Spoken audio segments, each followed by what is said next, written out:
Open Your Eyes is brought to you by the Belize Bank. Our country, your bank.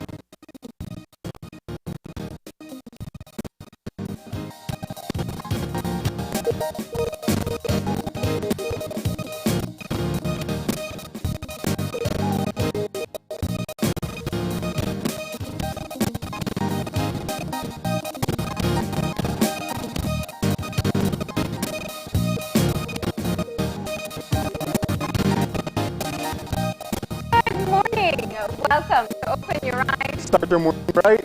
I'm Marlene Cuellar. And I'm Brighton Cott. And thank you for joining us this morning. Yes, Marlene, it's Wednesday and definitely what we know as Humpback Day. That's right. We reached the middle of the week, and for those of you who live for the weekend, it's just a matter of getting through the next few days before you have your rest time, your play time, your downtime, whatever it is you do. Yeah, definitely an opportunity to woosah and relax and incorporate for the next week. It sounds like such a sports term, woosah. And the weather is, I gotta say, the early morning weather, because it does heat up quite a bit during the day. Here in the city, the early morning breeze that you feel, man. Yeah.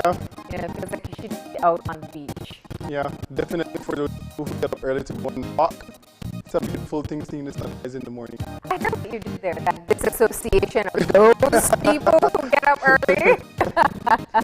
I thought you were an athlete. That means you get in your early morning exercise. Most of my training happens at night.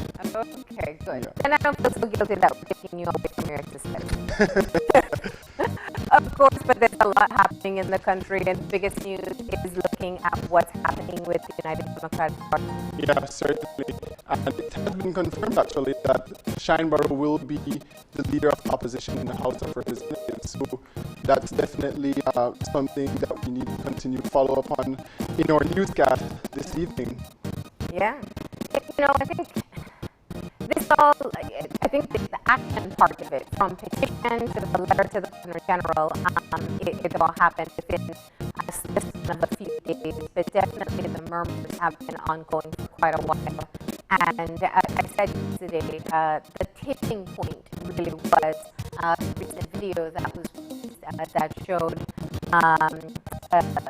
Minister Faber, Arnold Faber, showcasing a level of rage that people were very uncomfortable with. But this was, of course, as I said, a tipping point due to the fact that there have been lasting issues, not just in his personal life, but it seems to be a discontent in the party itself. Certainly, and we see that and it's reiterated in a post that actually went up from one of the former ministers, John Solbeber, and he spoke about the disunity within the party that's happening right now, and supporting Honorable Patrick Faber versus supporting other members in the House, and what that looks like in terms of going forward, who will be the new party leader, is another thing that we're going to be looking at. Yeah, so definitely a whole lot of shake-up taking place in that particular party. But, I was thinking about it, and it's one of those things, and I'm sure you can identify with it. When there's been such a massive defeat, you played on teams. There is kind of a natural blame game that people tend to take. Especially depends on how strong the team is before it starts. Yeah. And so we have seen it before in the People's United Party when they faced defeat before, where they had leadership challenges and internal challenges that result. So the United Democratic Party keep on saying that they're in the process of rebuilding, but this very public spectacle, I think people are kind of just looking and going. It's definitely a side-eye kind of situation. Yeah. You're looking at it and you're saying, what next? And it also speaks to how do we uphold democracy in our country if there is such a shaky opposition. Yeah, and that seems to be the part that has been missing from the conversation as well, that while we all may look on and see kind of drama unfold, and it feels like some sort of reality TV show that's to be as wild as possible, outside of what the role itself represents. Yeah. And even with such a small number of elected representatives, the opposition plays an extremely important role in the democracy of our country.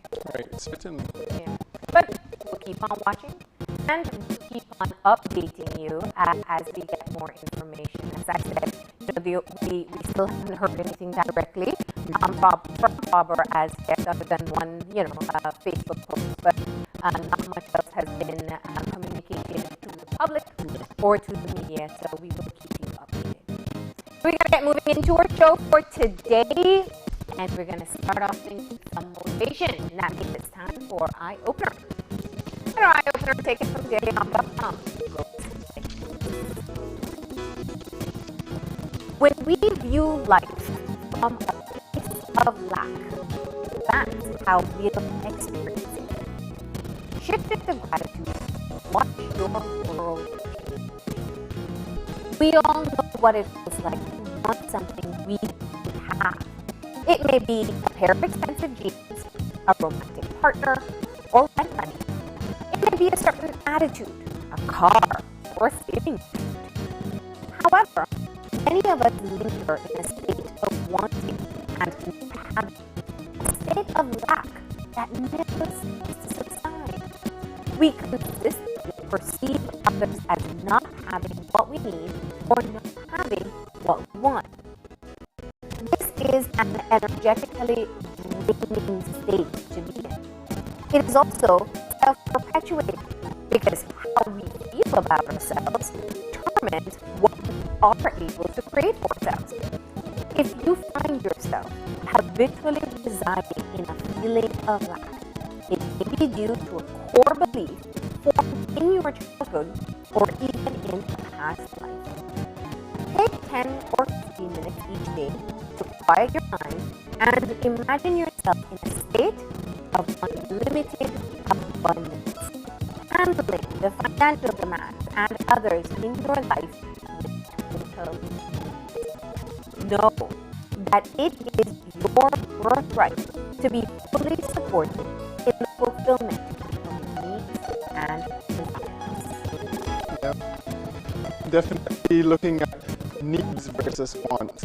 And it's funny that this is the eye-opener for this minute, because I was watching America's Got Talent last night, and I saw the story of a young woman who she is battling stage 4 cancer, but she decided to go and fulfill her dreams and share her talent and her story with the world.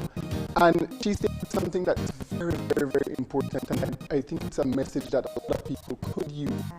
Don't wait until you're in a happy place to start living and enjoying life. You start when you're in bad moments, and that's how you see yourself through. And I think that's critically important, and I take away that from this, because we don't have to wait until we get what it is that we want in order to start living and thriving and striving. Start by just utilizing what we need and going from there. Yeah, I mean, I saw that video, and that one line, I mean, it gives you chills. Yeah. It's just, I think the perspective that she had, where she was, it's kind of that energy and the lightness and happiness that she included, to then say, you don't have to wait till you're happy. But it was, I think it's a great lesson. For me, I think more of like the law of attraction. And I think that when it talks about it becoming self-perpetuating, how you can constantly focus on what you don't have, and it goes full gamut from perhaps skill sets that you have, characteristics that you wish you possessed, qualities that maybe you wish you would have as well, to actual material things in your life or persons in your life. And you can be so focused on that you just totally lose sight of everything else that you do have. Right. We've all seen that, or I'm sure we've seen that sketch of a child looking at someone who's shoes and being envious, and then a child who's in a wheelchair looking at the child who's watching the person with shoes having envy. And it's like you don't know what you possess that others don't have, or what can be a unique quality for you. And we do have to, I think we kind of get in that rut sometimes. It seems to be just natural human nature for all of us, but it's being able to push beyond it and moving out of that mind state of what you don't have, focusing on what you do have, and the additional step of believing and working towards building the things that you don't have. Critically important. Yeah. Sometimes we want some stuff like so badly, and we want for it to happen so fast, but we also miss all the beauty of what's happening just because we're so hell-bent and focused on that particular thing that we want. And it's critically important to just step back a little bit from the situation and process it. Process what you have, what you can do with what you have. Yeah. That's why there's all this talk about, pursuing or ensuring that you build gratitude into your day. Yeah. We know that there are always, new research coming out. A lot more is focusing on mind health and looking at how people perceive things and how it impacts their life. And first it was looking at things like breathing exercises and meditation, and now you're looking at gratitude and how critical it is to your own personal success. So definitely find out what you're grateful about, or just think about what you have to be grateful about this morning, express it, say thank you for it, and we guarantee it's going to be a very different day for you. All right, so that's the eye-opener for this morning. But we got to find out what's going to be happening with the weather. Certainly. We need to know if we're going to be seeing sunshine or rain. All right, so we have the general situation is going to be mainly fair, and the 24-hour forecast. It's going to be sunny with a few cloudy spells today and partly cloudy tonight. Showers will be isolated with isolated thunderstorms over the south this morning and over inland areas this afternoon. Then, a few showers and isolated thunderstorms will redevelop over the southern districts tonight with only isolated showers elsewhere. All right, or winds are going to be moving from the east to southeast at 10 to 20 knots, and it will be gusty. The sea state is moderate to rough, and so there is an advisory for operators of small crafts that they should continue to exercise caution for those gusty winds and locally rough seas. Let's look at our temperatures. Our highs for today along the coast will be 91 degrees Fahrenheit, inland 96 degrees Fahrenheit, and in the hills 84 degrees Fahrenheit. Our lows will be along the coast 83 degrees Fahrenheit tonight, inland 76 degrees Fahrenheit, and in the hills 70 degrees Fahrenheit. All right, our outlook is for mainly fair conditions with isolated showers and thunderstorms developing mostly over the south for Thursday and Thursday night. And we want to thank our forecaster, Cristel Rosales, for providing that update this morning. Yeah. So we're going to be seeing that there's going to be some thunderstorms down in the south of our country, and we're going to be seeing mostly cloudy spells today. All right. Yeah. So with that, we're going to be moving into our first break, but we are going to be joined this morning by the Chief Executive Officer, that is, of the Public Utilities and Logistics, that's CEO Marconi Leal Jr., and the Chief Transport Officer, Deanne Vasquez. And then we're going to be moving into our second segment this morning, which will be... This is a really exciting one. So there is a free virtual coding class for children in Belize. And so it's actually going to be coordinated with people outside of the country, from Canada actually, and they are going to be teaching children how to do coding. So it's a wonderful opportunity. We're going to talk to some of the organizers about how your child can sign up and why your child should sign up. So that's going to be the second part of our show. Yeah, and the third part, if you're an animal lover like myself, we're going to be having Pet Grooming 101 in studio this morning, and tips that pet owners can practice at home. Yeah, okay. But before we go to our break, we're going to have a birthday shout out this morning to Sian Rancharan. Sian, happy birthday, enjoy your day, and many blessings to you.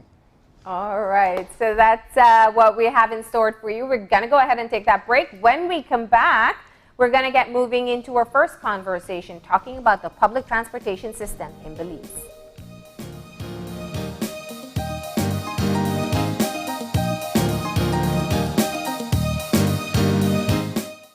Good morning, sweetie. It's time for school. Are you a teacher or public sector employee who is thinking of owning your new home? Get the keys to your new home with Belize Bank's all-inclusive mortgage, the best financing option in Belize for your new home purchase or construction. Inclusive of all mortgage-related fees, no down payment, affordable terms, amazingly low interest rates. Visit our nearest branch to speak to one of our financial advisors to discuss how you can be one step closer to owning your new home. Some conditions apply.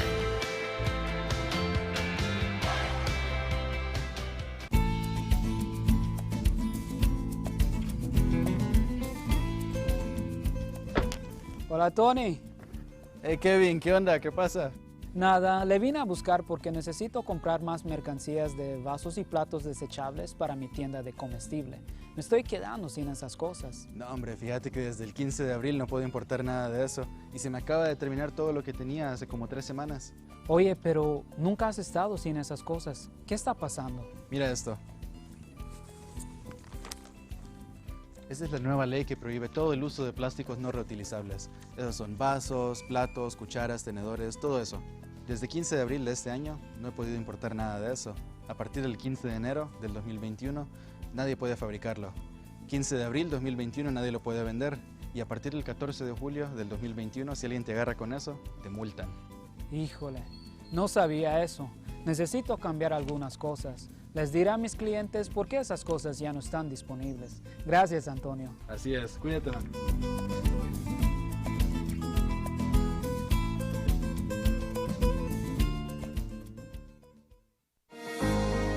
In these challenging times, the one thing that is certain is that the Belize Bank Limited is here for you.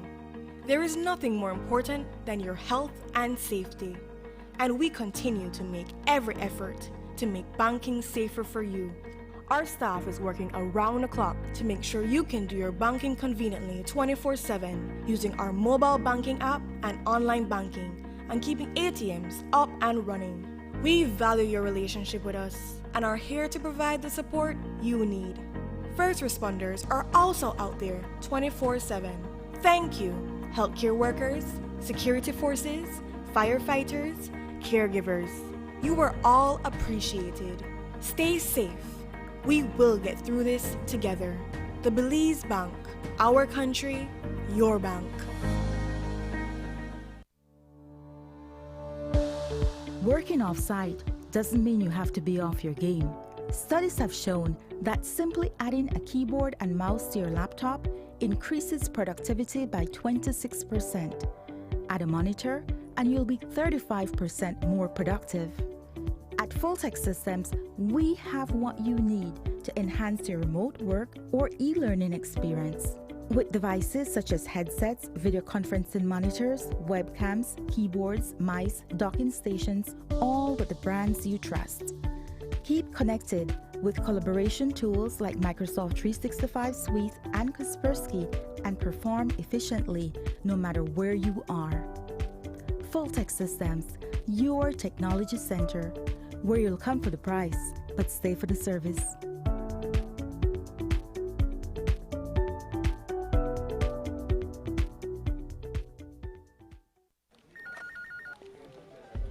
As one of the largest cable and internet providers in Belize, CBC strives to provide our customers with the highest standards of quality, value, and service in all aspects of cable TV and internet. Monitoring our systems closely, our technicians combine creative planning and state-of-the-art technology with years of experience and training to develop and provide the most reliable and advanced cable and internet service to exceed your expectations. For CBC and our team of talented engineers, technicians, and customer service representatives, delivering less than the very best is never an option.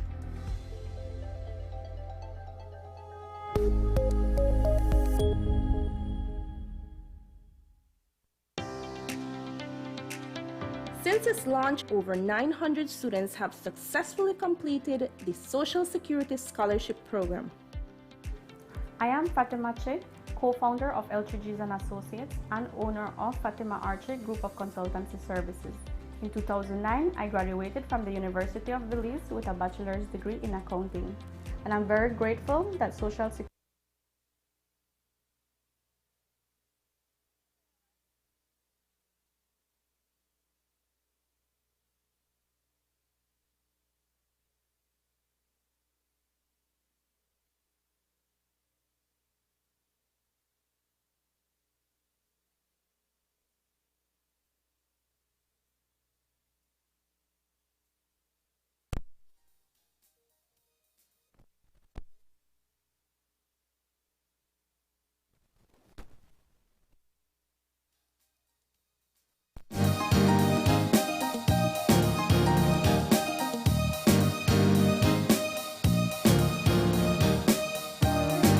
And welcome back. We move into our first conversation for this morning. We have with us, joining from the Ministry of Transport, CEO of the Public Utilities and Logistics, Mr. Marconi Leal Jr., as well as the Chief Transport Officer, Ms. Diane Vasquez.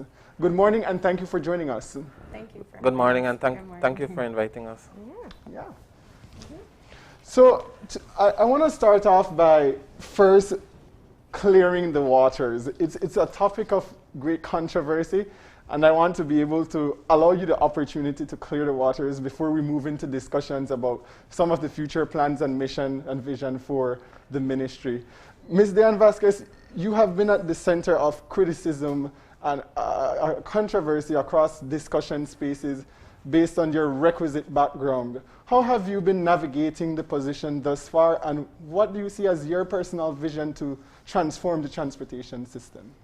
Well, I know I've been receiving a lot of criticism, and really and truly, I was very open when I got the post, and I realized that when I got on board, I tried not to listen to the noise that the market audience said, and the post, being a Chief Transport Officer, is a huge post.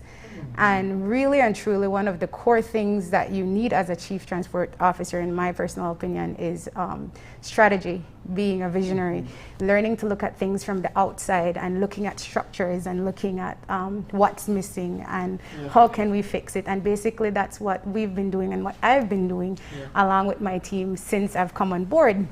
And I'm still going through the onboarding process. It's been a month.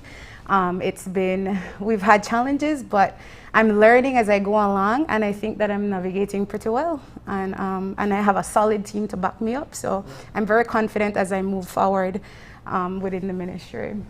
Yeah. And talk a bit about your professional background. So I have, before I came on board, I used to lecture at Independence Junior College. I also lectured at Galen University. Prior to that, I was abroad, where I did research with Dr. Robert Costanza, who is an ecological economist. So we did a lot of research on developing policies in Australia. And then coming home, I also ventured into creating a personal business with my partner. So we had that going up until COVID came and sort of like threw everything out of balance. Oh, COVID. And so, COVID. Yeah, so I have a lot of experience in management, education, and kind of like setting goals and getting things done, my expertise in management and being a strategic planner and policy analyst, which I find were very vital for me in this role as the Chief Transport Planner. So, yeah. What about the role was of interest to you? The fact that we focus a lot on strategy, the fact that we look a lot on policies. Basically, I came to a department where there wasn't really much structure in place. And so now what we're doing is we're taking a step back and be like, hey, if we want to be successful, if we want to achieve our goals in line with our transport strategy, we first have to analyze what is in place. So that is looking at the current policies, looking at how we can realign these policies to match our transport goals, and also looking at areas that needs new policies, needs new direction, and kind of doing the necessary research to kind of like formulate all of these new legislation going forward. Now the challenge in that is that, of course, the role is critical, and while you are in your onboarding process, and CEO, you can definitely chime in here, you are looking at a system that has had challenges for many years, and challenges that bring consequences, real life consequences to Belizeans who can't afford to drive their own car or choose not to drive their own car, and must rely on transportation systems that exist. Right. So it's almost like you have to work and plan at the same time. At the same time. So we have to manage, it's like one of the things we always talk about is like we have to manage inside our home or inside our offices while balancing everything that is happening outside as it relates to transport. So yeah, it has been a very challenging process nonetheless, but we have a very competent team. I have a very competent team behind me, so we embrace each challenge and we find solutions and we get the job done. Yeah, I think in regards to having that guidance, we have in 2017, there's the Comprehensive National Transport Plan that IDB supported with. So that gives a lot of guidance. And in terms of onboarding Diane to her role as the Chief Transport Officer, which is focused more on land versus the Comprehensive National Transport Plan speaks about air and sea. And so we've been focusing a lot on what we want to, and we defined a strategy before Diane was on board, and so she's supporting and analyzing that to see, based on her onboarding, some of the things that we want to redefine that strategy. So it's been exciting. We've been, of course, any strategies, it's a working document. It's a live document. We adjust it here and there to align with what it is that we want to achieve, what it is that we see on the ground.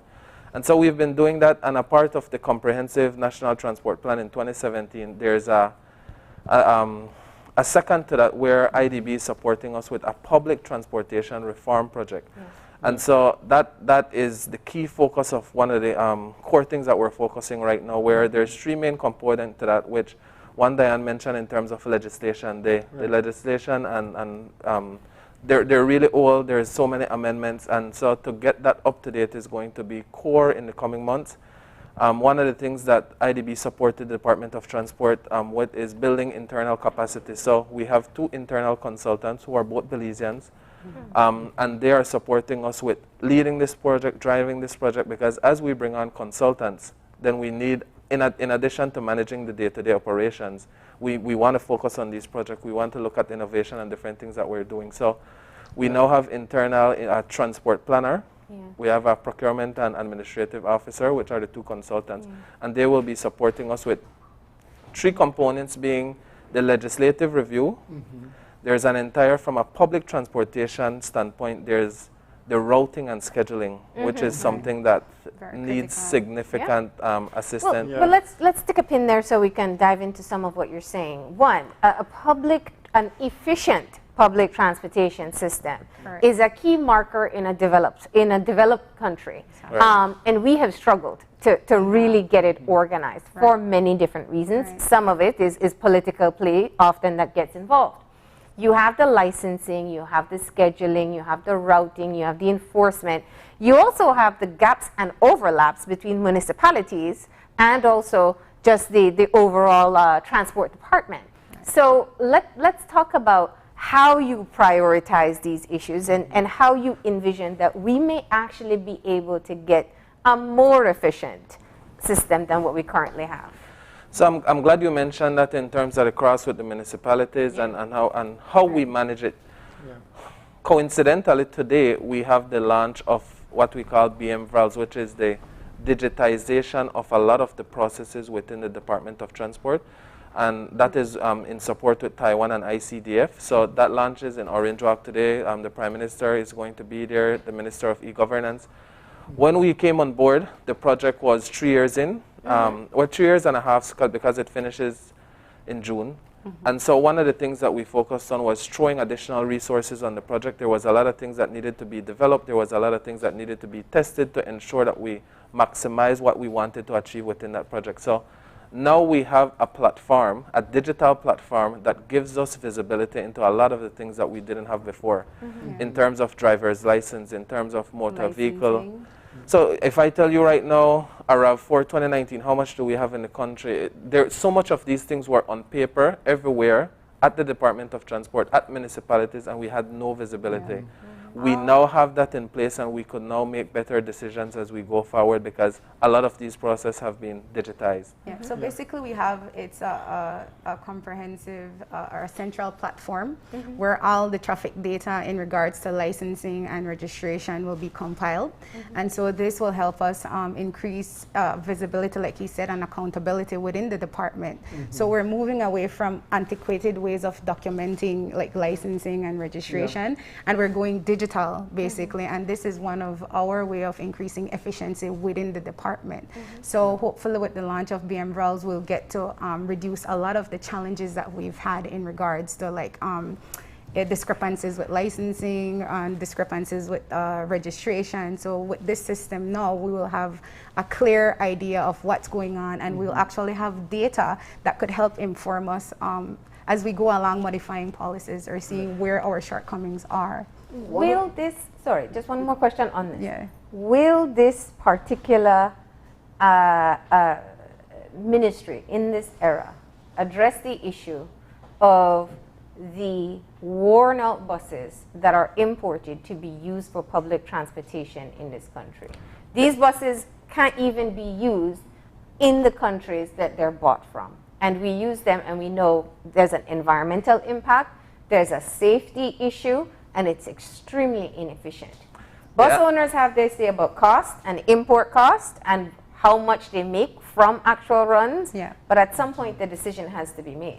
Yes. The answer is absolutely yes. Yes. As a part of what we're doing in terms of our legislative review, that is going to be an important component. We know it is what Belizeans definitely deserve. It's not what we need. We deserve better. And so a part of that, and it's going to definitely come in the next 6 months to a year where we announce those changes, and it's going to be a phased approach. Right. But in the years to come, we definitely have to phase out those buses. So I know the Minister Ferguson he's always reminding us of remember that we need, that's an important component that we need to include. So that is definitely included in there, and changes are going to be seen in terms of those buses that are on the road. Are there going to be changes that consider the cost to consumers? The cost to consumers, we are, as a part of the consultancy, we will be reviewing the rates. To say increase, no, but it's just to ensure that everything is aligned. And that is where, just to interject a little, that is where the transport planning unit comes in. That is where we have these local consultants, and we'll also be bringing international consultants to kind of help with that transition. And also just to add, in regards to the buses and the condition, we are currently, we have amended the road service permit, and this will be phased in when all of these bus operators come in. So we've set standards and guidelines that we now expect, because if we're going to be raising the bar in the industry, then they have to get on board if they're going to be stakeholders in this as well. So we've been consulting with them, and we've already expressed that, hey, you know, this is what we expect. These are our goals going forward, and we're trying to raise the standards in the industry, and we would like them to come on board with us, and then we are actually making it mandatory as well in these road service permits that they're going to be signing on to. And I think just to add from a short-term standpoint, one of the things that we're doing is at our terminals, we're ensuring that our assistant supervisors on the ground are checking these buses, checking the tires, doing the necessary checks when they enter the terminal and before they leave. And so we've done training with them in terms of our traffic warden, giving them visibility into some of the things that we want them to check short-term. That is now in place to ensure that we try to optimize as much as we could. In terms of the structures of bus terminals across the country, what's the plan like to revamp bus terminals to provide better and efficient services to customers? A part of Plan Belize is definitely to modernize our terminal facilities. So it's a key component also in terms of what we look going forward in terms of how we optimize these terminals to be in alignment to what we know Belizeans should be receiving. So in light of that, one of the issues caused by the pandemic, the advent of the pandemic, is that of how do we secure financing to be able to carry out the mandates of the ministry. What's the plan like, the financial plan like within the ministry to be able to meet those mandates? So a part of the project and planning unit, the project unit is there to ensure that all of these things that we know we want financing, they're going to be putting these projects together, putting the costs associated with these projects, so that when we make we meet with these stakeholders, we could then pitch these proposals that we know that we want to achieve in the near future. So the planning unit is leading all of that to ensure that we put these in place and we have these projects that we would want to execute. And a key element here is enforcement.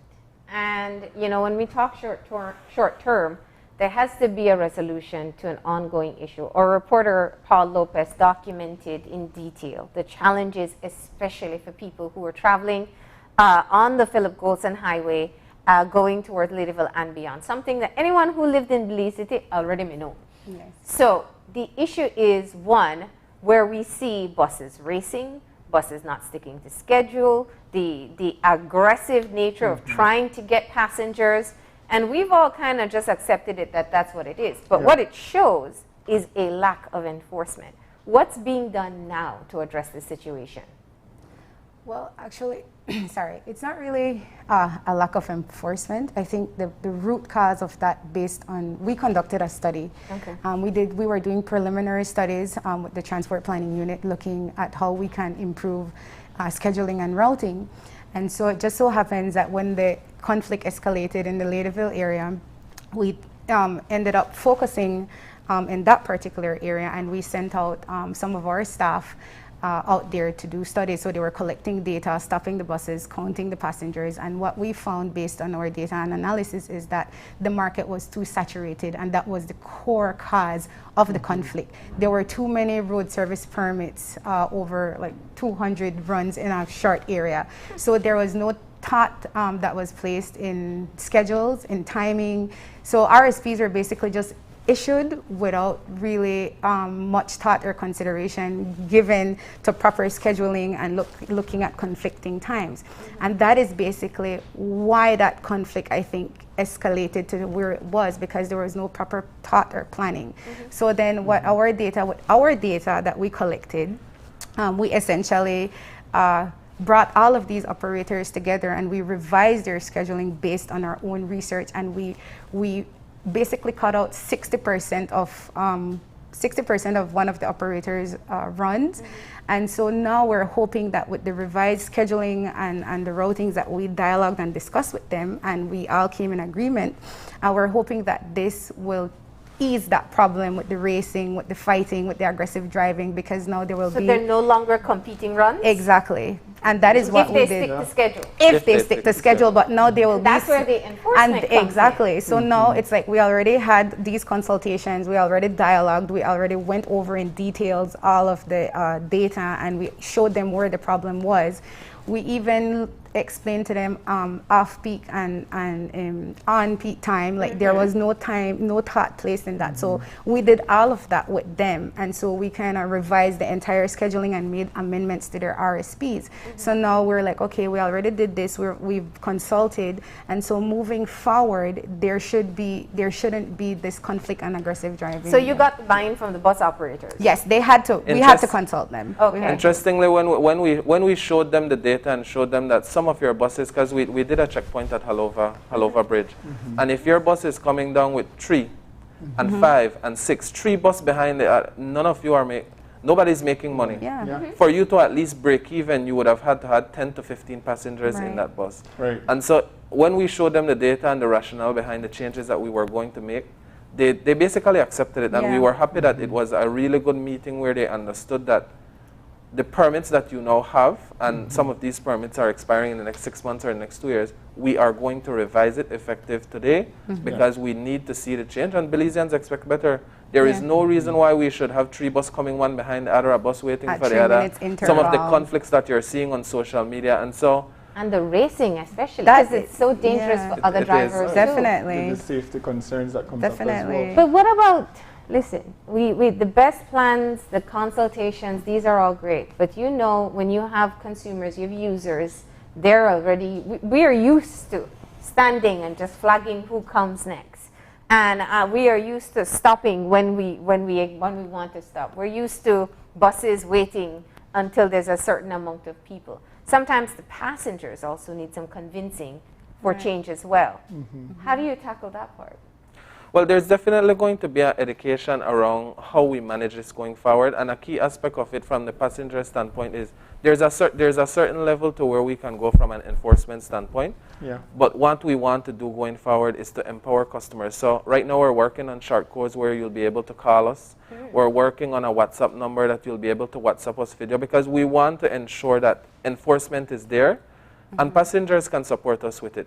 And we've been receiving, it's here and there where we receive a call or we receive a WhatsApp, but we're structuring that and building the capacity within the Department of Transport to ensure that we manage that, because it's going to take some time for us to fix all the challenges that we have with road service permits countrywide. There's only a certain capacity that we have within the Department of Transport, and we're moving people to that transport, to the planning unit. But in terms of your question, we're building that capacity internally to ensure that Belizeans can also report to us, and we look into these concerns. Buy into the change. An area of concern that oftentimes get brought up in discussion circles is the politicizing of the transport system. How is the ministry looking at tackling the politicizing of the transport system, and what are the steps and approaches that is being taken to make it fair for all the bus companies that are particularly a part of that system? Well, from a road service permit standpoint, like we said, going forward when we issue road service permits, it's because it's coming with the proper documentation to say that a bus run is needed, because and so our terminal unit, they're being empowered to give us that data. It's no longer that you can come and say, I want a permit for 8 o'clock, 9 o'clock, 10. Yeah. If we already have bus runs on those time, and those buses are not filled, then there's no reason why we're going to issue it. So from a transport board standpoint, because we do have a transport board that approve these road service permits, we have a really strong team. We're establishing TORs, we're putting rules and protocols in place to ensure that when we issue road service permits, there's a rationale behind why we issue these permits. And it won't only be like, okay, CTO can sign off on it and then like it's a go. So we have to go to the board, we consult, we deliberate, and then the board, we have different members with different backgrounds. So they all bring their insight and experience to the table when we're looking at this. So we have expertise from the transport industry. We have members of the bus association. Members of the bus association. We are from the Department of Infrastructure, from the Department of Police. So there's a cross-functional team that's together that approve these permits, and it's just to come and approve it, but there's a rationale and there's documentation, there's template that we're starting to fill out to give the rationale behind issuing these permits. I know there's a lot more that we can dive into with the whole bus program or the bus changes that need to be made, but let's expand the conversation to other aspects of transport. And we know that the Road Safety Initiative did a lot of work before, focusing on several things. Infrastructure was one, but also educating people on how our behavior was actually contributing towards the high number of fatalities we saw on highways. I don't know what the recent leading causes of death is since last year. COVID surely will be one, but road traffic accidents has always been one of the top 10. And it happens for many reasons. It happens primarily for distracted driving, drunken driving, and speeding. Let's talk about how you are going to take up the mantle to push road safety, educate drivers, but also, again, enforcing some of the safety practices that we know can save lives. So I know we've been in alignment with the Road Safety Project because it's the Road Safety Project Phase 2 now. The focus of that project has been on aftercare. So you'd see that in terms of the ambulance that the project is supporting in the different, in rolling out new ambulance in different locations where they're needed. But from the Department of Transport standpoint in Road Safety Phase 2, we're managing, we know speeding is one of the main issues, and so we're getting, as a part of the Road Safety Project, speed guns, we're getting breathalyzers. So our teams are being trained on these. Well, it's train the trainer, we have our core team members that are being trained, but that's a part of how we're trying to support from the road safety standpoint in terms of those speed guns, breathalyzers. And of course, from an education standpoint, the Road Safety Project initiated, we have our driver's license test. That is being enhanced, and we're finalizing elements of that to ensure that we educate, when you get your driver's license, we educate you, and there's a more structured way, and the questions are not just the questions that we've had for the past 10 years. And so that's another way that we're trying to... There was talk of a driving school for a while. Is that anywhere still in the plan? It's in the roadmap, but not for the next year or two. Okay. And going back to the question about looking at enforcement, when the Road Safety Initiative got started, I remember the research that was done, and one of the things that was identified was when they monitored who was the most common perpetrator of speeding on the highway, it was government vehicles. And it was actually a part of the move then to get government ministries to sign on and say that they would practice proper driving etiquette and following the laws essentially on the roadways. I would venture to guess the situation probably hasn't changed. I have no data to back it up, but that's what was identified then. How much is this an initiative that you have adopted to say if we're going to be serious about speeding on the highways, we have to set the example too? What I know from a government standpoint, I know a lot of ministries have onboarded track solutions, so now they can track those vehicles if they're speeding. For us, from the Department of Transport standpoint, I think our fleet is 25. When we came into the ministry, we onboarded all our vehicles to track solutions. Okay. So now we have a trigger where our operation officer, if a vehicle is speeding, we know it's transport and they're on the road, so they should be speeding for 15 or 20 seconds if they're overtaken or something. Right. But we have triggers and there's protocols in place that we get notifications. So we're trying to be innovative as much as possible to ensure from a governance standpoint and from our fleet standpoint. And I think other ministries are doing the same, because I hear of other ministries onboarding to the track solutions that are out there to optimize that. Because of that same issue. Yeah. That you're trying to control the problem. Of course. The National Transport Master Plan, the comprehensive plan, it includes not just land transportation, but also sea and air. Right. Speak to us about some of the key activities and elaborate on some of the developments that is happening in those other transport systems, air and sea. I think from the air standpoint, it would more be the Ministry of Blue Economy and Aviation that they would be able to speak to the strategy around what they're doing in air. We're aligning with them to say that we could speak much in terms of their strategy, and there wouldn't be much that we'll be able to add to that. In terms of those areas. So let's look at some of the other priority areas. Another one that's near and dear to my heart, well, two really, seatbelt use, and ensuring that even at the licensing of a private vehicle that you have functional seatbelts or airbags. Secondly is looking at the use of car seats for children. Yes. In all our trainings, it's definitely something that we're trying to enforce and ensure that we issue the tickets. The challenge is that, and we're fixing this challenge, where you get a ticket for your seatbelts or you get a ticket like for the car seat, but because the process was not there in place, and that's one of the things I was going to mention about BMVALs, while it was only motor vehicle and registration, we at the last minute we added optimizing and digitizing the ticketing element.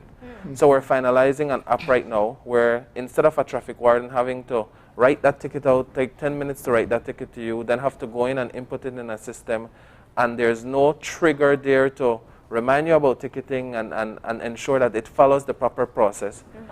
We're digitizing that process where when you finish that ticket, you submit it.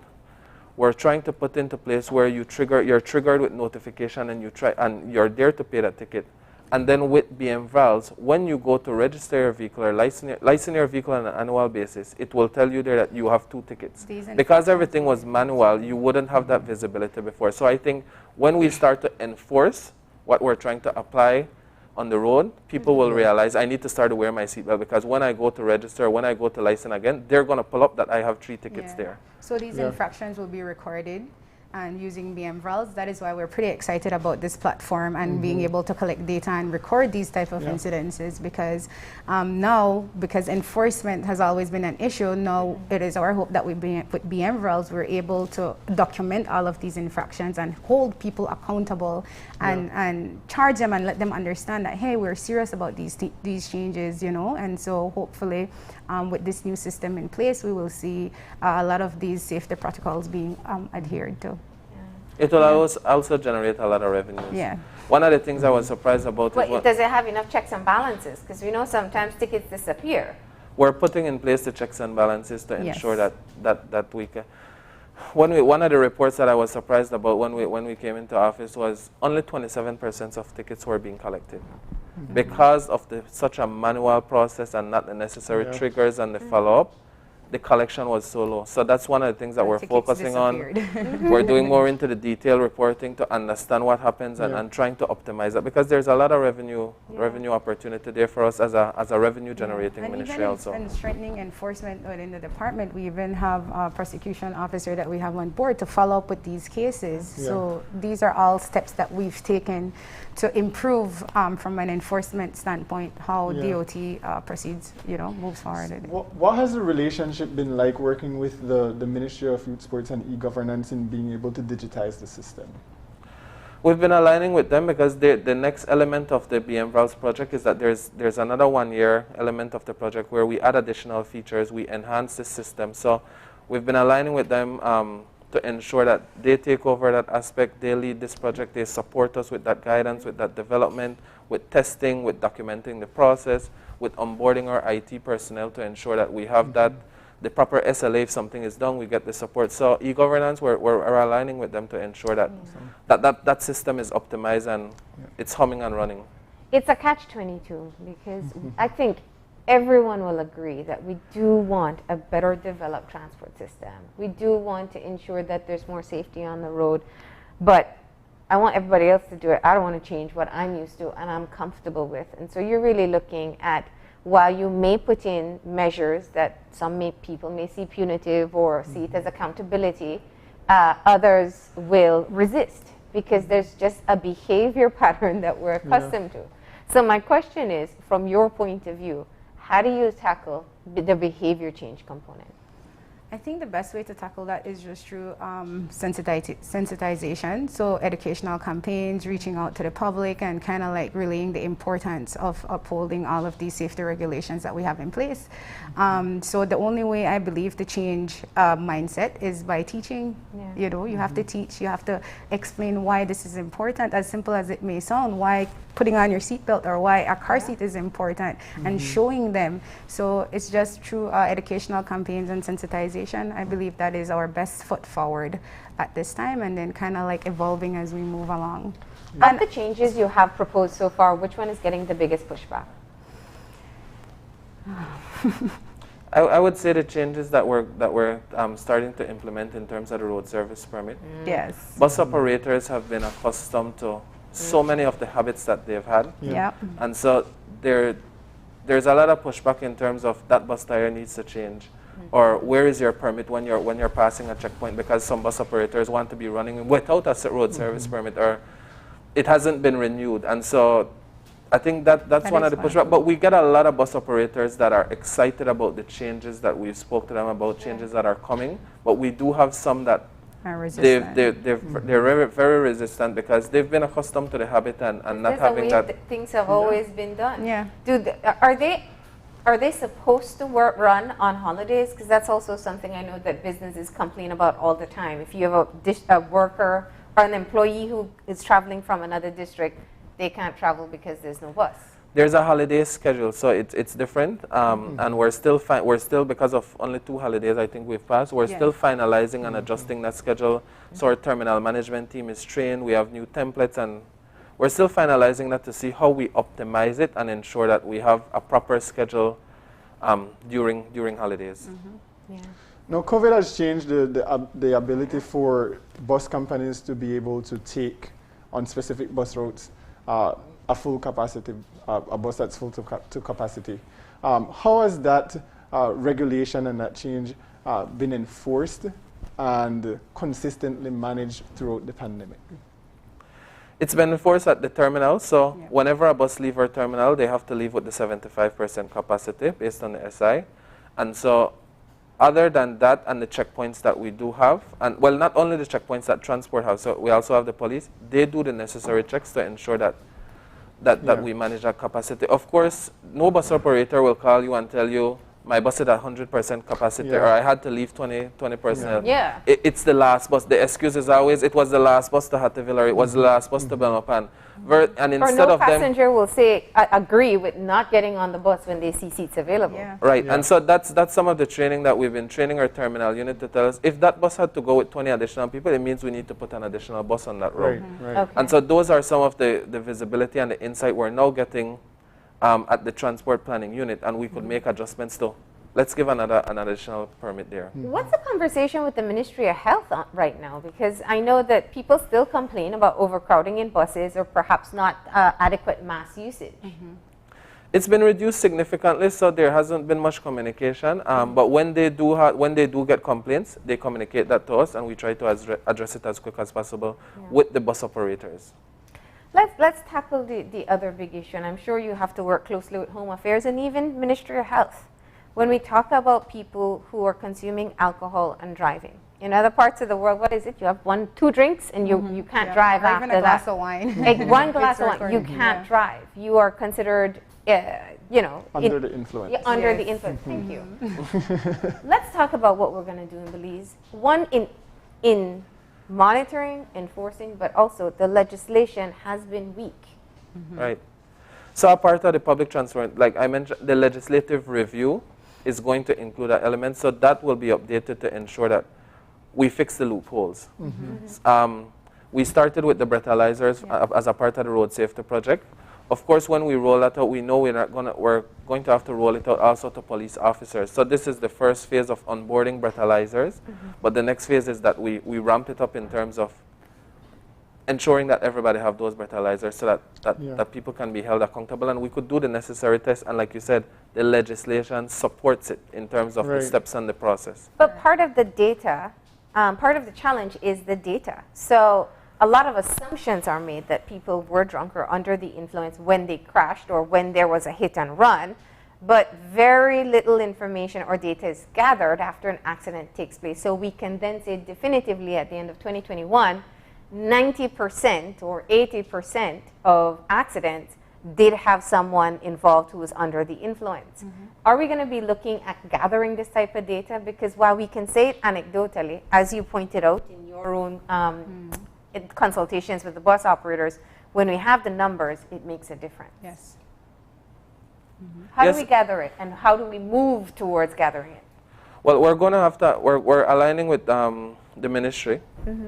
And like I meant, the breathalyzers. So once we onboard those breathalyzers, we do the necessary training. Then it's just to ensure that we have that data and we're able to utilize these innovative tools that are there to ensure that we capture those necessary data. Yeah. All right. So let's look at other areas that you think will be. Oh, we didn't touch on the overlap, or I should say the gaps that exist with municipality, traffic management versus transport management. I'm sure there are people watching right now saying, well, why are you not asking about Dalavan or taxi? And there's a reason why. And let's talk about how you ensure that the comprehensive plan trickles down into individual municipalities. Yeah, so I know when we talk about there's going to be a legislative review, that review is going to be over a 1-year period. We have so many resources that will be put there, because it's not only going to be, we've been speaking a lot about the public transport system, but it's also going to include, there's not much there in regards to taxi. There's not much there in regards to busitos, the Dalavan. These are the areas where we're seeing that now we're looking at policies and we're looking at what is missing and trying to figure out then, okay, if there is nothing in place to address, let's say, regulating taxes and busitos, now how do we go about doing that?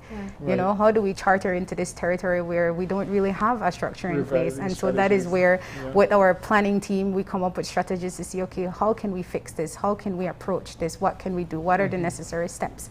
And these are all the planning activities that is currently ongoing within the department.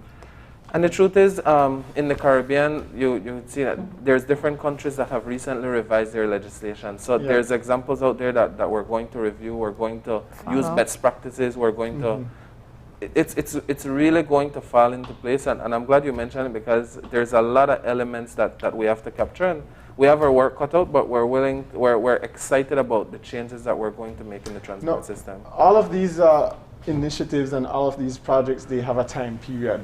What does the time period look like to achieve, for example, the revision of strategy to include taxis and busitos, or to even ensure the full implementation of the breathalyzer test, for example? For the project, it's an 18-month project. We onboard the consultants within the next 3 months. And so then that project would officially start, and I would say a year out, a year and 3 months, the most. From the breathalyzers and the speed gun, we have those in countries, and so the training starts in August. In August. Tentatively in August, we're looking to have our staff train on the use of the breathalyzers and the speed guns. So then after that training is completed, then it's become, you know, we're trying to begin using these tools. And the highway patrol system? We're of course we have what, 1, 2? We have 2? No, we have between six to 8. Okay. Of course, we would want to increase, and so there's the proposals there, and we continue to lobby to see how we can increase the highway patrol. Of course, it supports with road safety so much if we have more patrols on the road, and so it's something that we continue to work on to see how we can increase, because there can never be enough patrols out there to optimize road safety. Like we have I think it's almost 30 speed guns, but do we have enough patrol to support that countrywide? And so those are some of the things that we're working on, and we're committed to ensuring that we optimize as much as possible. In terms of the ministry's position, what is the one low-hanging fruit that's the highest area of priority that you'd like to see be achieved in the next year? Fixing the road service permits, the scheduling and routing. It impacts, pre-COVID, over 45,000 Belizeans on a daily basis. And right now, on a daily basis, and right now, around 28,000.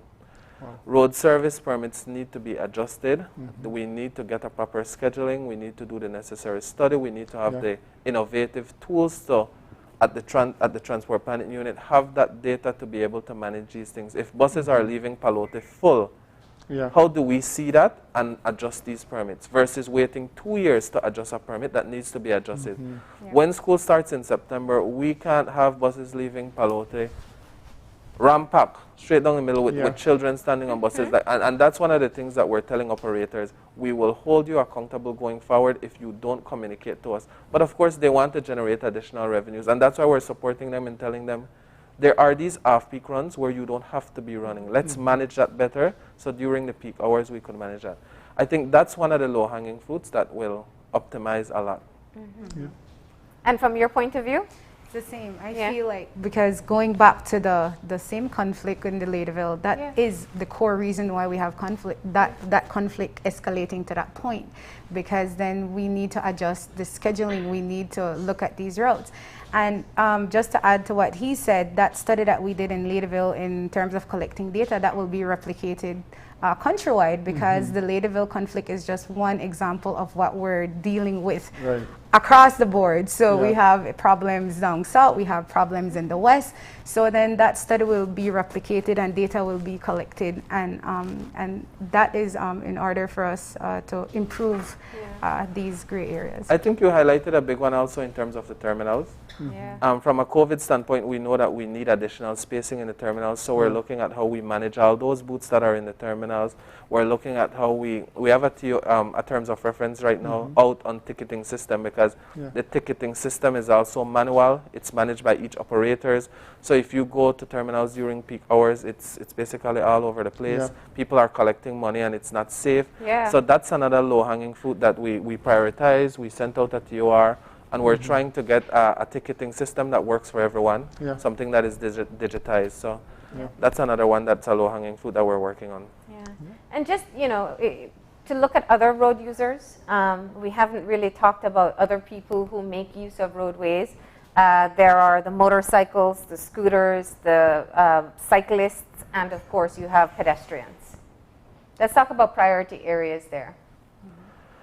Priority areas, it's the public transport, it's the taxis, it's the busitos, because that needs to be managed. It impacts majority of Belizeans. And then thereafter, we look into how we establish regulations and policies. I hear your side. It's a lot. It's a lot. Yeah, but you ask any driver about scooters on the road, and that's a whole, or motorcycles. Yeah, trust me, we have a lot of meetings. We have a core team of around 8 in the departments of transport, and we have weekly meetings sometime in the middle of the week, because we're always prioritizing.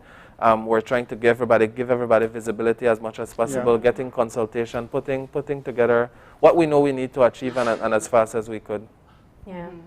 And just Dan, from your point of view, you know, when you look at what you would have contributed to this process, let's just say 5 years from now, what do you hope will be the biggest change? I hope that we not only have an improved transport department, but an entire, so within our core team, we like to say that the transport sector is a sleeping giant. It is a sleeping giant. It's huge, right? And so then for me, 5 years from now, I want to know that I contributed meaningfully to this process, to this change, in awakening this sleeping giant and making a difference, and in raising the standards in Belize's transport sector basically, not only the department, but the entire sector. And I want to know that 5 years from now, I can say, hey, you know, I contributed to that. I contributed to meaningful changes. If we go and we see nice buses on the road, I can say, you know, I was a part of that process. Where when we have our train wardens with the speed guns and solid enforcement, I want to know that I was also a part of that. I was there from the start. You know, I contributed in the discussions, in the decision making, and the changes. So it was something that 5 years from now I'd be really proud of, seeing that we've awakened this sleeping giant that is the transport sector of Belize.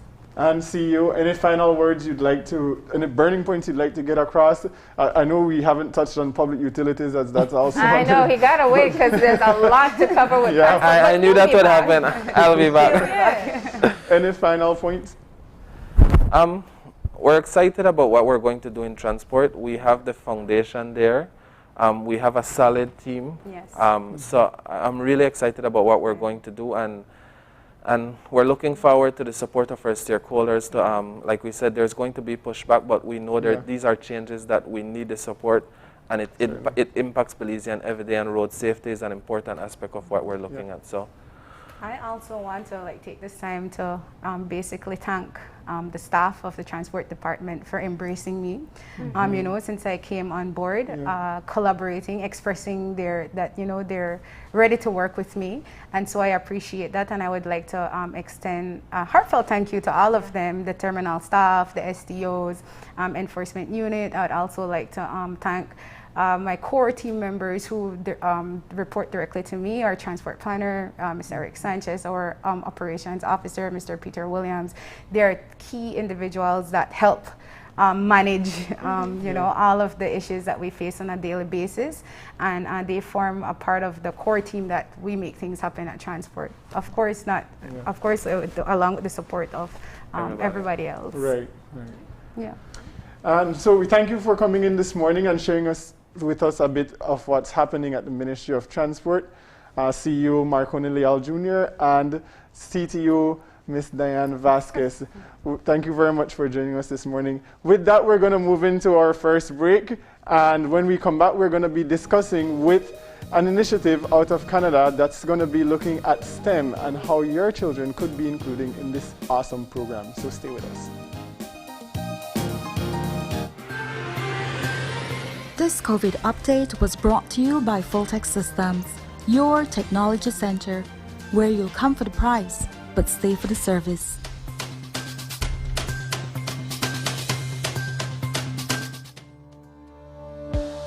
Working off-site doesn't mean you have to be off your game. Studies have shown that simply adding a keyboard and mouse to your laptop increases productivity by 26%. Add a monitor, and you'll be 35% more productive. At Foltech Systems, we have what you need to enhance your remote work or e-learning experience. With devices such as headsets, video conferencing monitors, webcams, keyboards, mice, docking stations, all with the brands you trust. Keep connected with collaboration tools like Microsoft 365 Suite and Kaspersky, and perform efficiently no matter where you are. Foltech Systems, your technology center, where you'll come for the price, but stay for the service.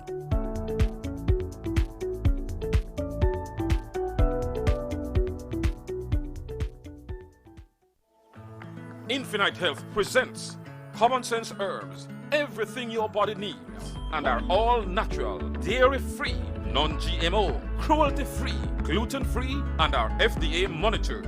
Everything your body needs. Distributor in Belize, Infinite Health, Birdseye, Belize City. Telephone number 613-1914. That's 613-1914. As one of the largest cable and internet providers in Belize, CBC strives to provide our customers with the highest standards of quality, value, and service in all aspects of cable TV and internet. Monitoring our systems closely, our technicians combine creative planning and state-of-the-art technology with years of experience and training to develop and provide the most reliable and advanced cable and internet service to exceed your expectations. for CBC and our team of talented engineers, technicians, and customer service representatives, delivering less than the very best is never an option.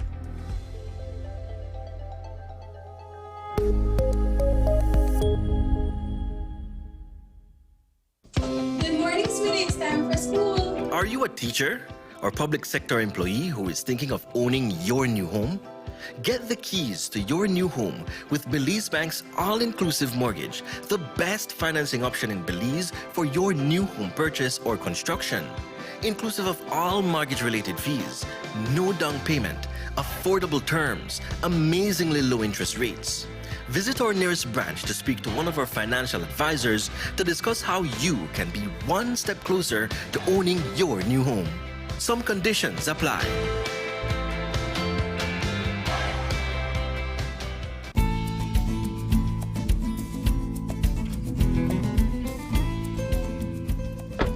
Hola, Tony. Hey, Kevin, ¿qué onda? ¿Qué pasa?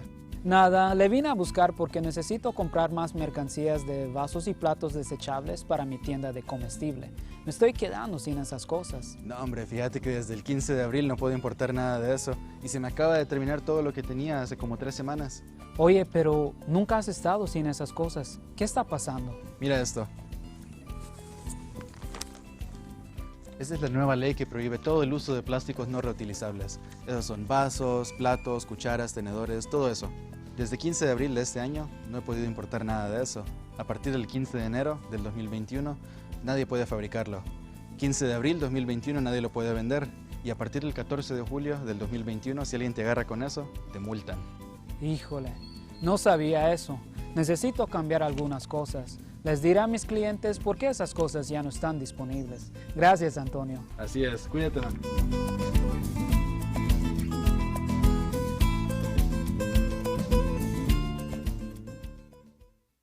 Smart continues to expand its internet coverage countrywide to help you live a smarter life.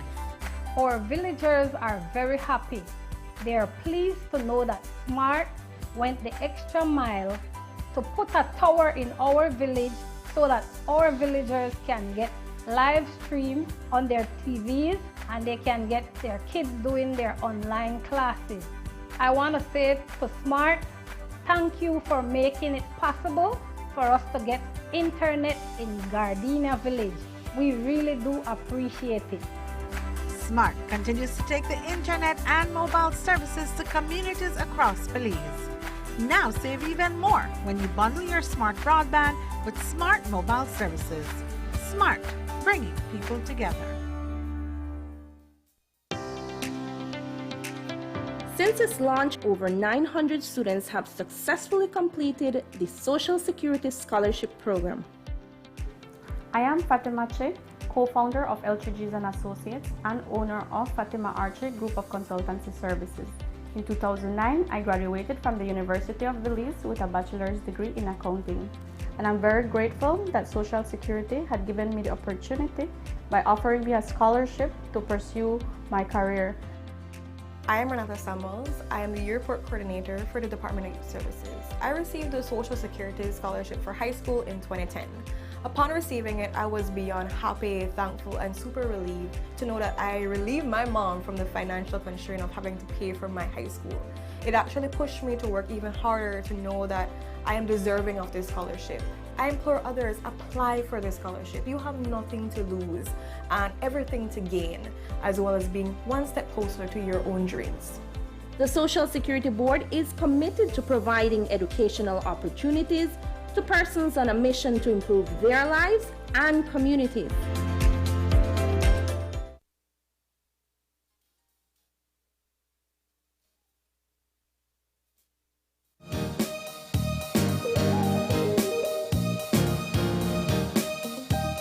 And welcome back. We're moving into the second discussion for this morning, where we're joined by Yvonne Clark, who is the Managing Director at the Canadian Institute of STEM Innovation and STEM Montessori Academy of Canada. We will be talking about the free virtual coding classes for children in Belize. Yvonne, good morning, and thank you for joining us. Good morning, Brighton. Thank you so much for having me. Awesome. Free virtual coding classes. I've done my bachelor's, I've done my master's, but I have not done any classes in coding, and it's so important to be able to get our children into this type of learning. Speak to us about the classes and what it entails. Yeah, absolutely. So we are providing a virtual program, which is absolutely free of charge to all the children in Belize who want to take part in it. And the fantastic part of it is that they actually get to take a look behind the scenes of the game Minecraft and actually work with block coding to actually create their own worlds and create their own game, to see a lot how the pieces fit together behind the video game to see how Minecraft works. So we are so excited for this initiative. It is 5 days long. It's about an hour in duration. It's really fun. There's lots of interaction with Microsoft. It is running with Microsoft. And they are actually putting together a really fantastic program for the children. Yeah. Yvonne, let's step back for a moment and talk about how Belize became eligible to be a part of this program. What's the connection? Yeah, absolutely. So just I think STEM overall, so for those who are not familiar with STEM, it stands for Science, Technology, Engineering, and Math. And one of the things that we have found is that STEM programming lacks extremely in accessibility, affordability, and really the scalability that it needs based on the trajectory of where these jobs are going in the future.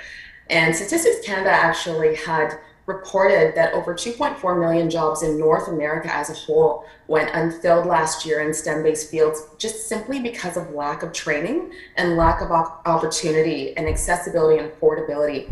So we felt it really important to take a look at North America as a whole, South America, and the Caribbean specifically as well, and take a look at where those STEM gaps were lying and be able to really start filling in those gaps with affordability and accessibility to create an opportunity for these children to be able to leverage technology to have a shot at the jobs for the future.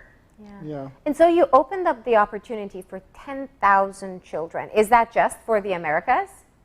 Well, right now, actually, it is for the Caribbean as a whole and a little bit closer to South America as well. We have run this program previously in Canada, and please know that STEM is lacking in Canada and the United States just as very much as it is globally.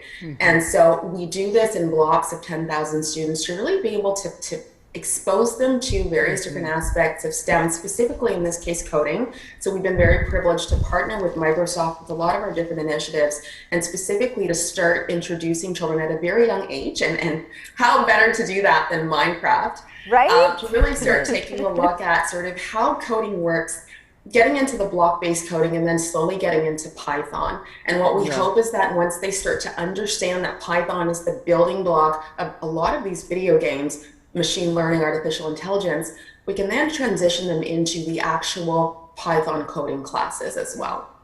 Now, children, they always say are like sponges. And so it's wonderful to introduce this type of knowledge at an early age. But if they have limited exposure to technology and we don't have even the fundamentals of coding being taught at an early age, then how challenging is it for them to learn the process and understand it? That is a very good question. And I think that a big part of what I think we don't give children enough credit for is they are sponges when they are very small. And it's similar to maybe learning how to read when you're very small versus maybe learning to read when you're older. Things actually do get a little bit harder, a little bit more hard to grasp. I think where we're missing the mark, again, just I think globally, is that we are not providing children at an early enough age with these STEM opportunities to build those fundamental building blocks that they need to be able to build on the critical thinking, the problem solving skills that they need to be able to be successful in STEM fields. So it is quite easy. I think like even with a language, it's very easy to pick up and learn when you're very small, just different. Coding language, computer language, it is very easy for them to pick up with the proper instruction in addition to practice. And how do you use Minecraft as an opportunity for learning? Yeah, absolutely. So Microsoft actually has a product called, it's an education edition, and it's coding for Minecraft. And you can actually get that in the Microsoft suite with like an A3 license. And the children that are registered within our program, specifically our leadership program, which we are hoping that we'd be able to provide that opportunity to some children in Belize as well. It actually goes behind the scenes and actually breaks down the fundamentals, and you actually get to go behind the scenes. So very similarly, in regards to Minecraft, this particular program goes behind the scenes and breaks down the bits of coding that they would need to start being able to build the game. Yeah. STEM across the globe, and particularly in the Caribbean, is a field of learning that really and truly has been male dominant. How are we getting our young girls and young women to be more engaged in STEM? Yeah, no, absolutely. And I think that this is where this Microsoft initiative kicks off. There are some videos, we get some, some celebrities in there to really relate to the children as a whole. And this is a big part of where STEM is lacking as well.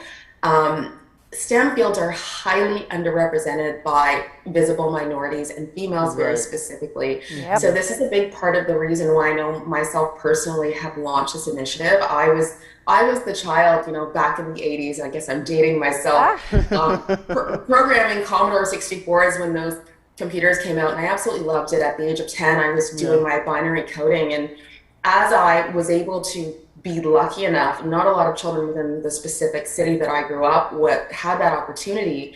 And I was able to grow with the technology and sort of see the evolving of modems and getting onto the internet and, the IBM compatible, going to, various different types of computers. And I think it's really important to have them engage in things and programs like this at a very young age, where you can plant that seed to be able to get the children engaged, to really have them understand that, wow, there's a world of technology out there that I really wasn't aware of, and being able to provide it in really fun and cool opportunities like this. Maybe they're playing the video games. It's really important for us to reach out to, young children, our girls specifically, boys as well.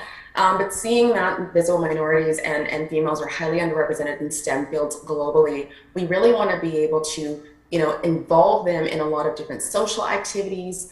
We get a lot of different programs involved. We have SNAC Girl Code, lots of really fantastic programs to really cater to our youth today, and really touching on sort of where those gaps lie, to be able to go ahead and really present them with fantastic opportunities. I know for myself, again, growing up, it was really important for me to see someone who looked like me at the table as a visible minority and as a female. And growing up, even here in Canada, the field really is not that diverse. And it's really important to talk to our children about the diversity and inclusion that really needs to be encompassed within STEM fields, and really let them know that they belong there, and seeing people at the table that do look like them. Right. Let's dive a bit deeper, though, into the missed opportunities that are there, because we say STEM jobs, and that's a very, vague explanation for people, especially if we don't already have enough presence in the country. So what are some of the opportunities that do exist that people, even right here in Belize, can take advantage of if they get the right training? Yeah, definitely. I think that a lot of people don't really realize what STEM encompasses. For example, we actually have worked with Maple Leaf Sports and Entertainment, which is the company that facilitates the Toronto Raptors, and taking a look at even sports. And that's how we get our children involved. And taking a look at sports and understanding that there's a lot that goes behind just, seeing a basketball game. It's not just about the court and the players. There's a lot of statistics and number crunching and technology that goes into, the aspects and dynamics of training, kinesiology, nutrition, and all of that is a basis of STEM, medical science. All of those things are really, really important. So in regards to opportunities that are available for people in Belize, it's really about education. We are hoping to work with a lot of, various different local institutions and organizations in Belize to really start fostering the ability for them to facilitate training and jobs. And it could be anywhere with its, STEM mixed with business innovation training to create their own businesses, to be able to go online virtually. There are tons of opportunities virtually across the world. Maybe you're building websites, creating business and web development. There's so many opportunities out there, and it's really just about, connecting with the right, communities, us, for example, and really just even having that mentorship. We actually do have an opportunity for the children as well. We have a Google mentor coming in on June 30th, and we'd love for the children to take advantage of that. Google is one of the companies that we've partnered with as well. And we are really hoping that the children can have a roundtable and ask them anything. How do we get into Google? What is it like to have a Google internship? What did you take? And really working with the local institutions to make sure that they do have the programming to be able to keep people interested. So that is a lot of the goals that we have, specifically breaking into the Belize market, and also being able to, provide the tools that a lot of people need to be able to succeed, again, virtually with this pandemic. A lot of opportunities have opened up for children, for people in general, where they can take advantage. And there are a lot of opportunities in STEM now, even online, but it's also a part of that training to be able to facilitate the technology to be able to do so. Let's just reiterate, this is free for children. Absolutely, absolutely. So we do have various different streams, but the program that we are providing right now for the children in Belize will be from ages 4 right through to 17. We will have some workshops for adult training eventually, but we are hoping that this would be a long-term presence within the country of Belize, specifically for, again, that training, creating those opportunities to be able to facilitate that advancement in STEM very specifically. So, go ahead. Yeah, I was just saying, I like that you brought up that point, moving away from the traditional systems of learning to more innovative learning and inclusivity of STEM into our system of learning, the modern day system. And I'd like for you to speak a bit about what are some of the assessment mechanisms. How do we evaluate our children to say that, yes, they are picking up the concepts that are being taught? Yeah, I think that one of the things that we can't do, and one of the things that we really want people to understand is we don't want to ever marginalize people or assess them to say that they can or cannot. And I think that a lot of our successes in life is just the presentation of an opportunity. And I know for myself, I mean, when I had that opportunity back in grade 5 in the early 80s, if someone had asked me, well, are you interested in computer programming? I think that I was interested, but it's one of those things where it's like, if I didn't try it, or maybe if I wasn't asked and I wasn't created with the opportunity, I would not have been here today specifically to be able to create fantastic initiatives for children, because I want them to have the opportunity that I had. And I think very specifically that is where we all fall short, just globally, is being able to say, for example, in our high schools here in Canada, I know specifically, they kind of stream kids and say, well, you know what, you're maybe not so academically based, so you're going to be doing this. You're not on a road to university. We really want to break down those barriers and say, no, you need to see yourself at university. You can do anything, and sky's the limit. You just need someone to create an opportunity for you, and that is what we're here to do. Nice. And as we're looking through the different options, clearly there's something for everyone in the summer program. But personalize it for us a bit, Yvonne, because you said that you started learning coding in the 80s, which means you were definitely an early adopter to this. And as you look at young people now, I know that in the United States and Canada, even though you say there's still some gaps, they are starting to introduce coding into schools because they do realize that it is the future language that children will need to know. How would you describe the opportunity that Belizean children have in being able to access this training? Yeah, I definitely think that, by us introducing this, you definitely need to take advantage. I think that if you are really not even familiar with coding, or you feel like, this is really not for me, or I feel like it's too hard, all you need to do is give yourself a chance. And I think that we will be very pleasantly surprised at the results. We actually had a child here in Canada who, he was in grade 6. And he went through our leadership program, and he took neuroscience. And this is just a couple of months ago. He started in February and just finished his session in June. And he had never been exposed to neuroscience before, and he learned about the brain and the lobes and how we function as human beings, and how, the entire nervous system works. And he actually, it was fantastic. He said, I've never had an opportunity like this before. I want to be a neuroscientist. I want to be a neurosurgeon. And it's really, again, if we didn't, and yes, we do have some STEM opportunities, but we also have, to your point, a lack of budgeting, and we also have a lack of trained teachers. And this is a big part of why we do this. There is a big lack of trained teachers to be able to roll out STEM-based activities and STEM-based subjects within public schools. No matter how, sort of advanced, we may be, there's definitely a lack of training. And so I think that the training starts from the top down, and we really do need to train these young people to be global leaders in STEM.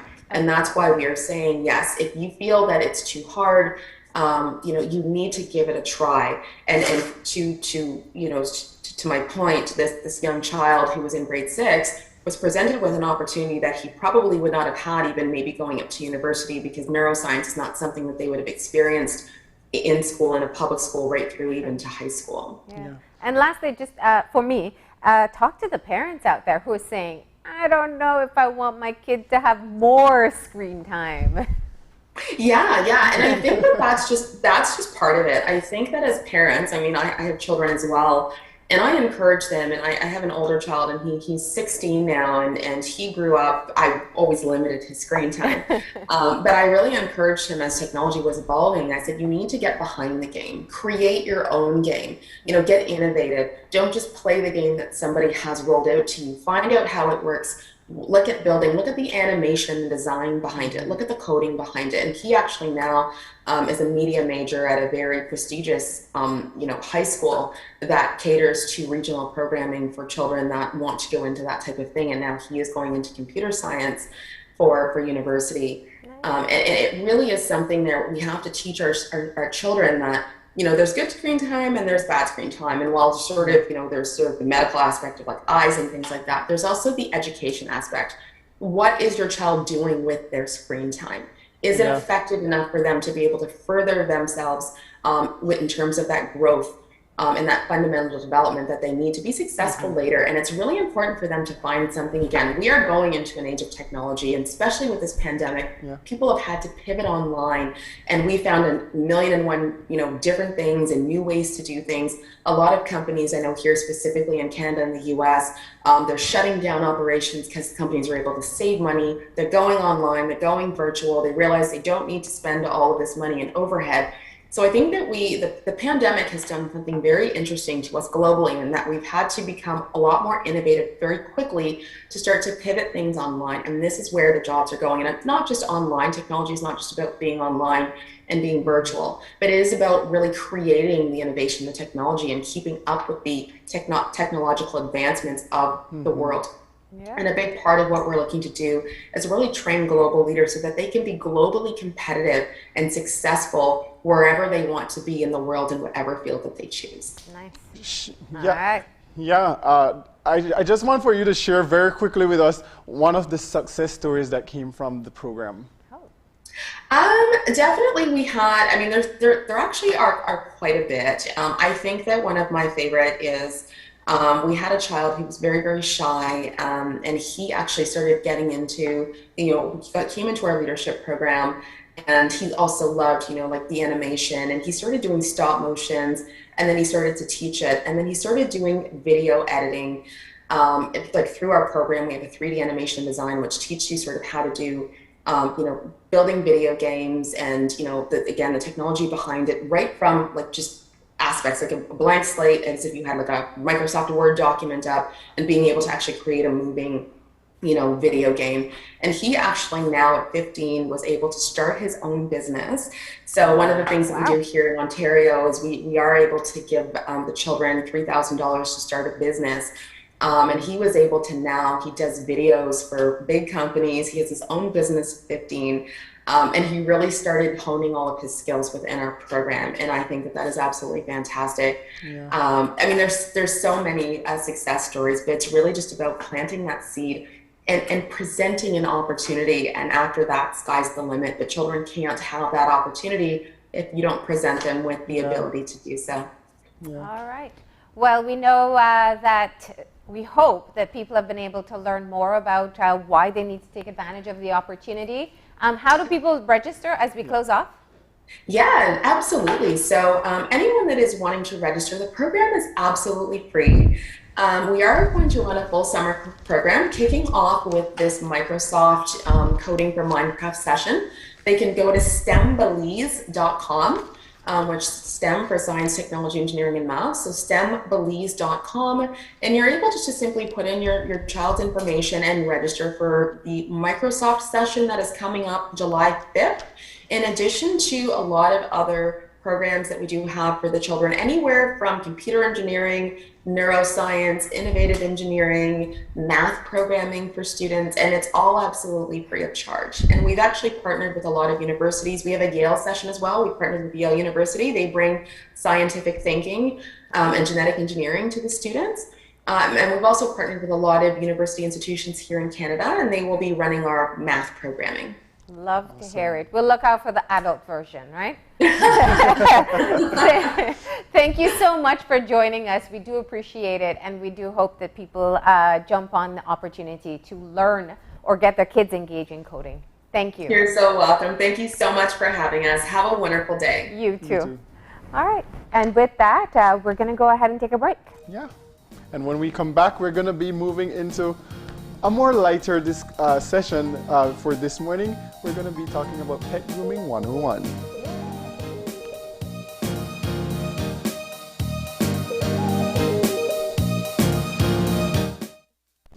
Good morning, sweetie. It's time for school. Are you a teacher or public sector employee who is thinking of owning your new home? Get the keys to your new home with Belize Bank's all-inclusive mortgage, the best financing option in Belize for your new home purchase or construction. Inclusive of all mortgage-related fees, no down payment, affordable terms, amazingly low interest rates. Visit our nearest branch to speak to one of our financial advisors to discuss how you can be one step closer to owning your new home. Some conditions apply.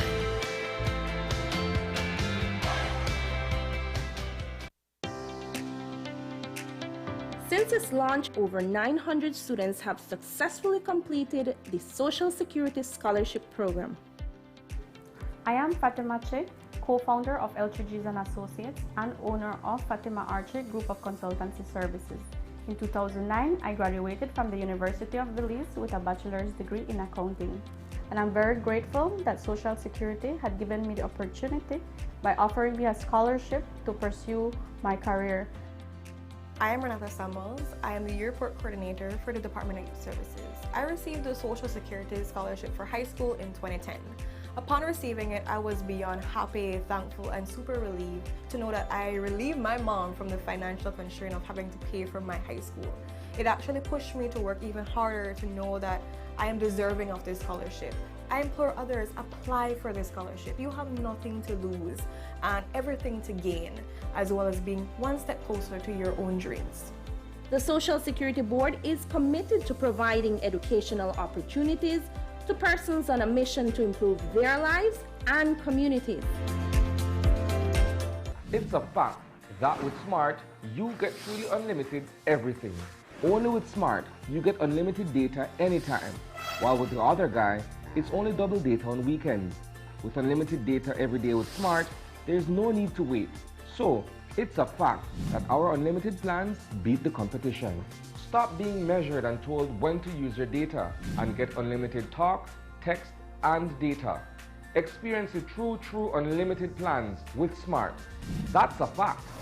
Make the switch and live smart. Dwayne Moody, Isani Cayetano, Andrea Polanco, Paul Lopez. Your News 5 Belize teams do whatever it takes. Go wherever they need to go, so you can catch the story wherever you are, whenever you want, on whatever device. Channel 5 Belize on television, Facebook, Instagram, and YouTube. Because news is now everywhere, all the time.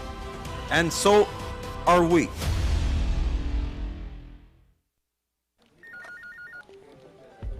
As one of the largest cable and internet providers in Belize, CBC strives to provide our customers with the highest standards of quality, value, and service in all aspects of cable TV and internet. Monitoring our systems closely, our technicians combine creative planning and state-of-the-art technology with years of experience and training to develop and provide the most reliable and advanced cable and internet service to exceed your expectations. For CBC and our team of talented engineers, technicians, and customer service representatives, delivering less than the very best is never an option.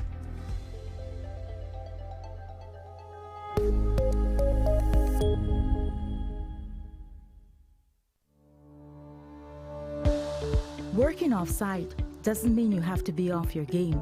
Studies have shown that simply adding a keyboard and mouse to your laptop increases productivity by 26%. Add a monitor and you'll be 35% more productive. At Fulltech Systems, we have what you need to enhance your remote work or e-learning experience. With devices such as headsets, video conferencing monitors, webcams, keyboards, mice, docking stations, all with the brands you trust. Keep connected with collaboration tools like Microsoft 365 Suite and Kaspersky and perform efficiently no matter where you are. Fulltech Systems, your technology center, where you'll come for the price, but stay for the service.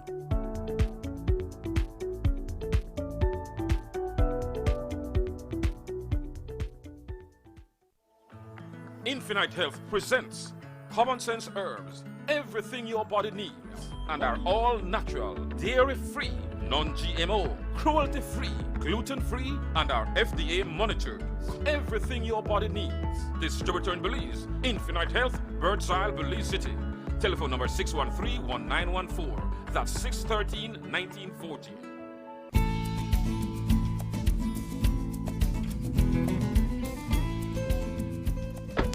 Hola, Tony.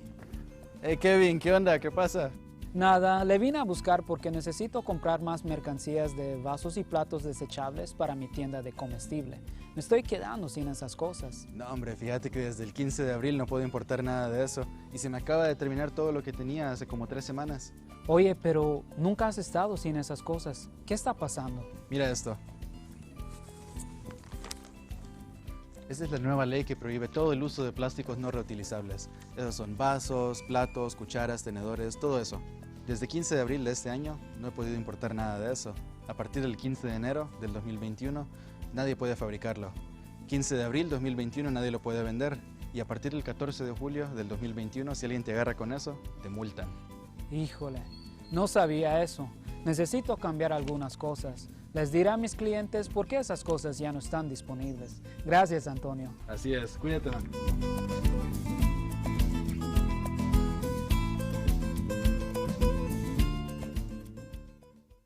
When someone you love becomes a memory, the memory becomes a treasure. Channel 5 introduces the Daily Obituaries. The Daily Obituaries will broadcast all death and funeral announcements and memorials to honor your loved one's life and memories. The Daily Obituaries airs on Channel 5 prior to the evening newscast, with subsequent repeats at 10 p.m. and 12 noon the following day. It will also be placed online on our social media platforms, all for a standard package fee. Celebrate their lives and memories with Channel 5's Daily Obituaries. Honor in life and reverence in death. At home, on the road, at work, at school, or on a day off, if you see news happening or suspect that something might be up, call or text the Channel 5 News Belize tip line at 672-5555. You don't have to give us your name, just give us the tip. That's 672-5555. Call or text us so we can check it out.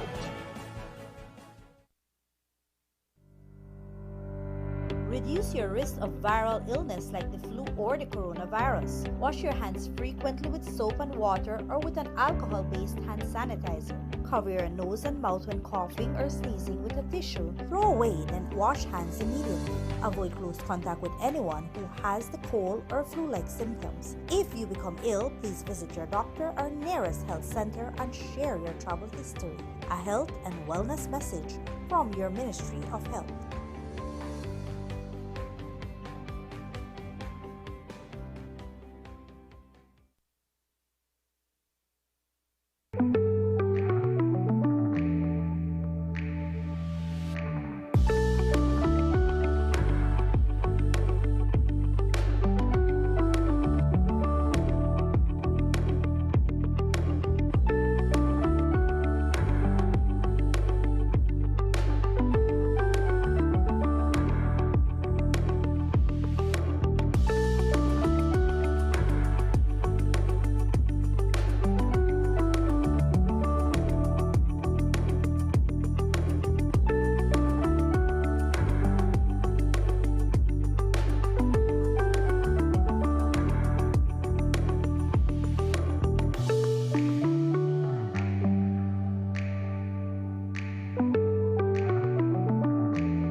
And welcome back. We're moving into our last segment for this morning. We're joined this morning by representatives from Mays Pets Grooming, and we have with us this morning Mr. Floyd Williams and Mrs. Amber Williams, and we have our special guest today, Mimi. Yeah, she's the star. So She's the star. basically, don't expect me to be focused because she's just too adorable to not pay attention to her.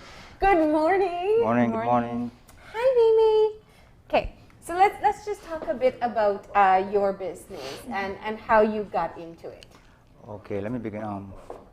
Basically, I knew my wife was involved in pet grooming from Taiwan. She's Taiwanese, and she came here 2 years plus. But I had no idea she brought her tools. Oh. So yes, she brought all her clipper, her everything. So it was when we got May in last year May. She took her tools and I was like, wow, you brought those. And then we got our second dog in August.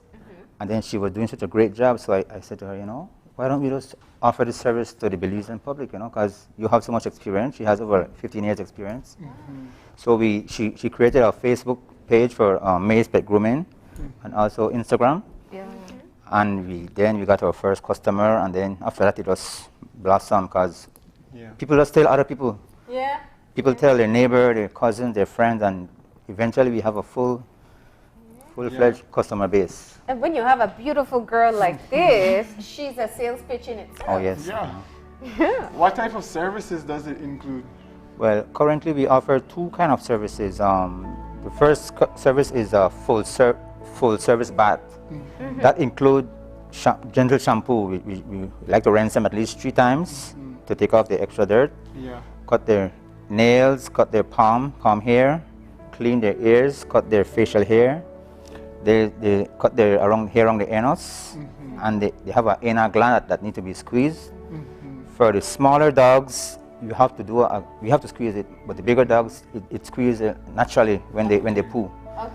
But we recommend that somebody who knows what they're doing does that because it's a very sensitive area. And they can hurt them. If Yes, you try to do exactly. it for yourself. Yeah. And cut their belly, everything. Yes. And then that's the full service bath. The second service is full service bath along with haircut. In this industry, we have special breed, have special standards that they go by. For example, you look at a Shih Tzu, the way how it standard looks. Right. But sometimes people want their own design, so we cater to that as well. We try to satisfy the customer, but we prefer to give it a The traditional standard. Exactly. Yes. Right. Yes. So the poodle should look like a poodle, and the Shih Tzu should Yes. look like a Shih Yes. Tzu. Yes. Basically. Amber, tell us about how you first got involved in grooming dogs. In Taiwan? In Taiwan, yeah. It's because I'm also a dog lover. Oh, you're a dog lover? Yeah. Yeah. So that's why I decided to go to the grooming school to learn about this, as my profession. And when you came to Belize, did you think you were going to start your business? No, not really. Yeah. And what has it been like since you started? I just found out there are a lot of small dogs in this country. I never expect that. I thought here, but I saw a lot of pit bulls, bigger dogs. Yeah, just when I start to work, then I found, oh, so many poodles, schnauzers. Yeah. That's amazing. Yeah. Now, I mean, when you look at Mimi right now, she is so perfectly groomed, so perfectly white. Yeah. I mean, you have to tell us some of the tricks as to how to maintain this at home. At first, I always say how to brush the dog regularly to avoid the matty hair, because the matty hair can cause a lot of problems like skin issues or the ticks of the will hide under the nuts. So the dog won't feel comfortable. They will bite here, there. Yeah. Yeah. They will scratch. Yeah, they will Yeah. scratch. So next, I have to bathe them regularly, but not too often. Oh, she's barking at the dog on the TV. Okay. Yeah, I personally bathe May once a week, no matter how busy I am. I bathe once a week since she's a house dog here. Yeah. And what There's else? something against overbathing though. Yes. Yeah, you will get the skin too dry. The skin have a natural oil. But if you bathe it too often, it will probably cause some skin problems. What do you use to bathe her with so you don't dry her out?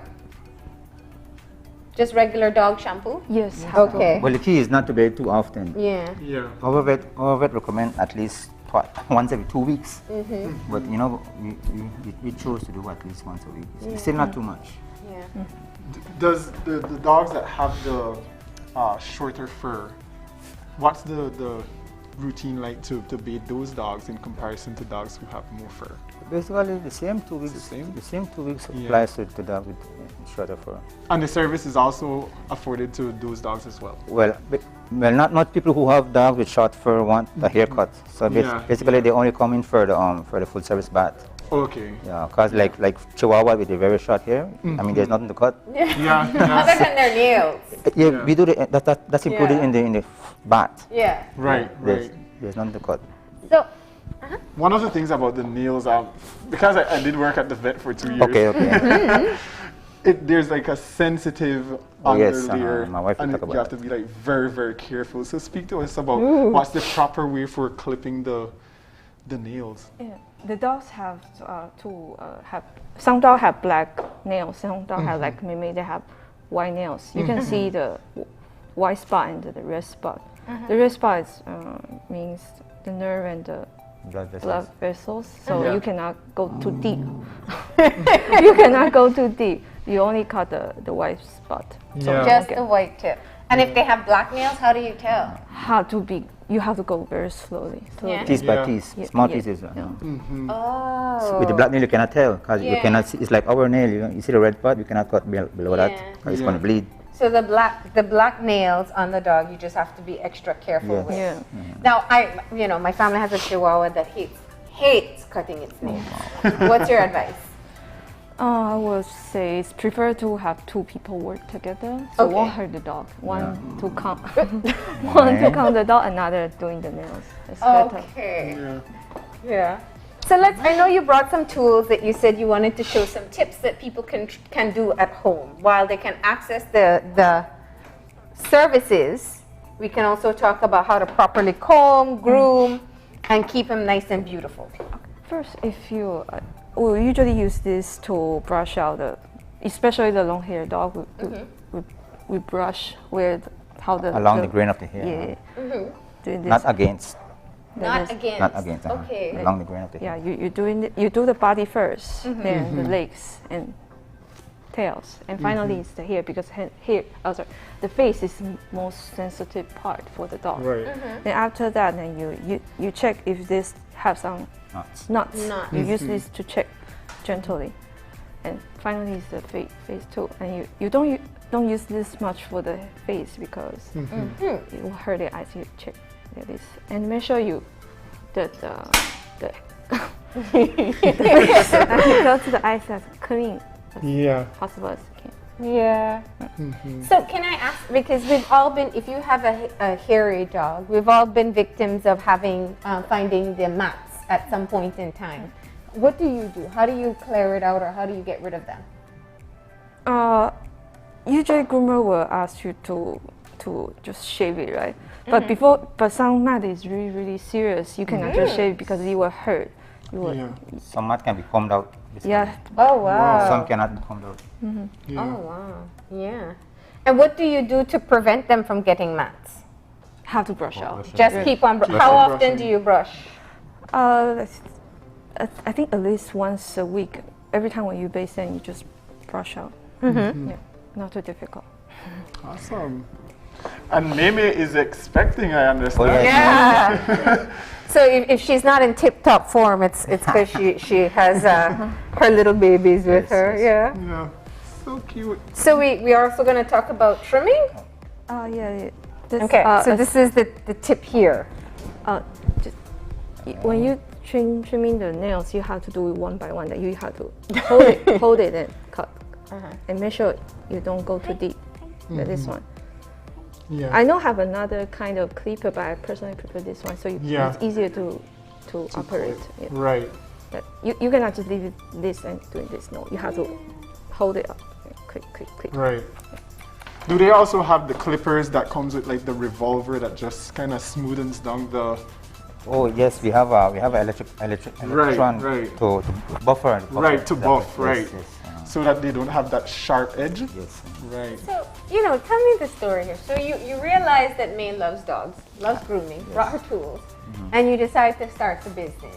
Because you've already, brought her all the way from Taiwan to Belize, right? So you must do something for you. Yeah. But what has it been like to see the response? Well, it's actually pretty good. I didn't expect such a great response from the public, Yeah. And then the thing is, she's at home. We work from home, actually, and she loves it. She tells me she doesn't even think like she's working. She enjoys so much that she feels like, just another fun day. It's like when it's your passion, yes, that's the main day thing of your life. Yeah.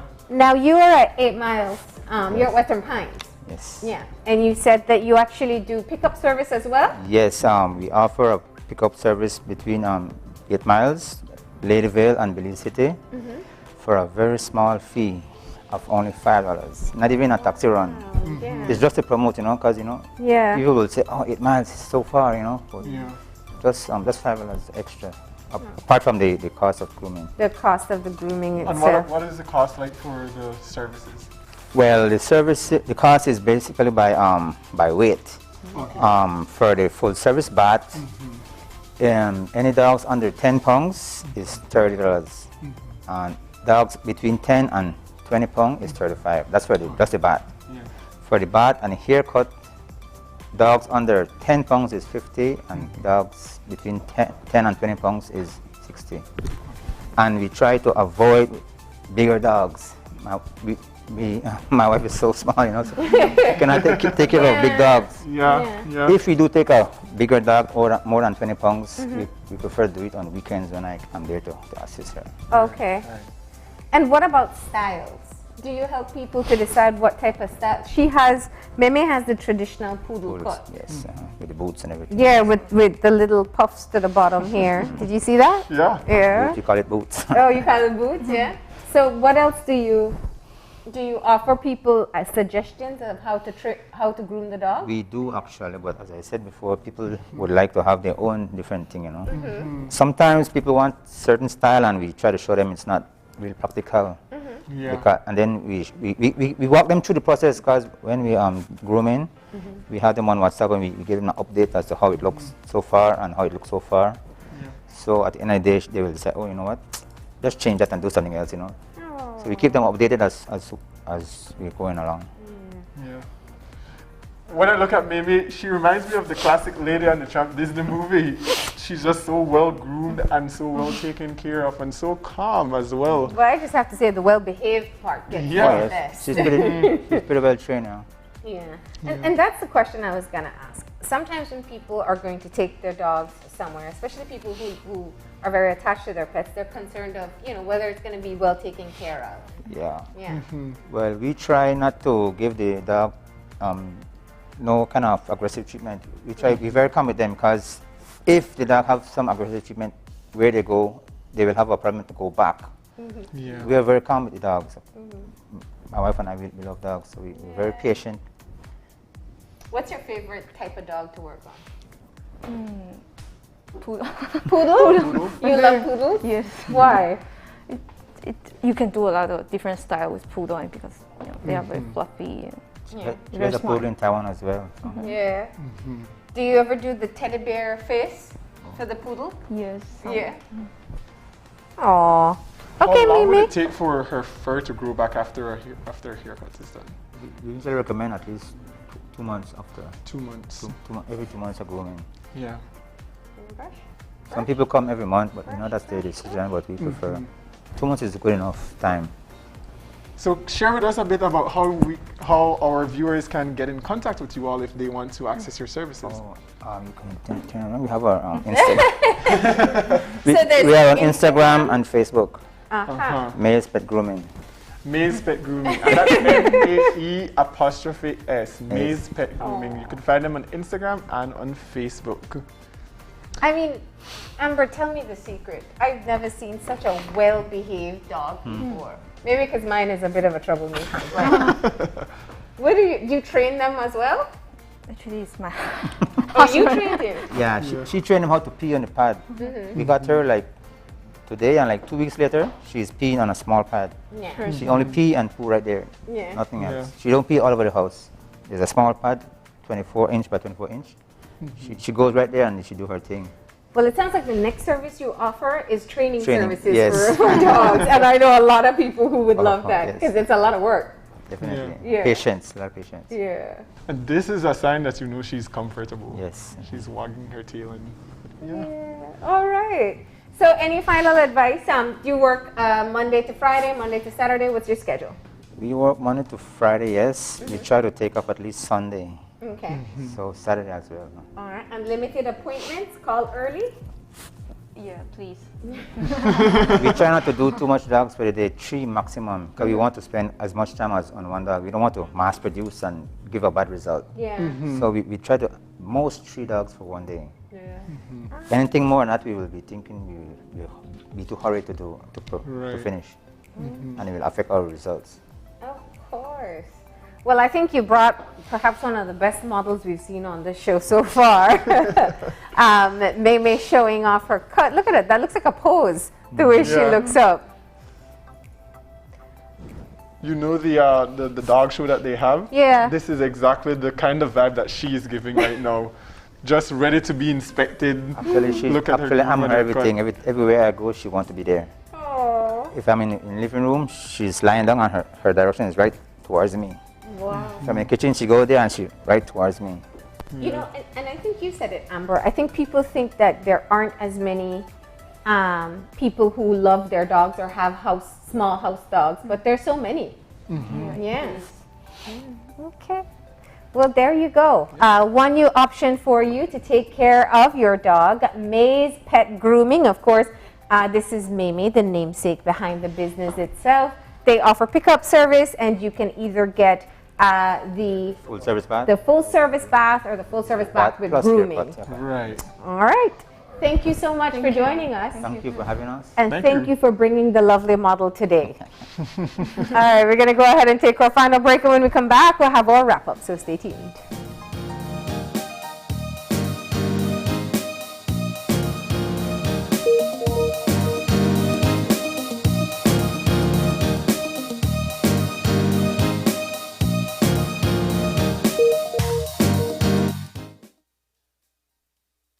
Smart continues to expand its internet coverage countrywide to help you live a smarter life.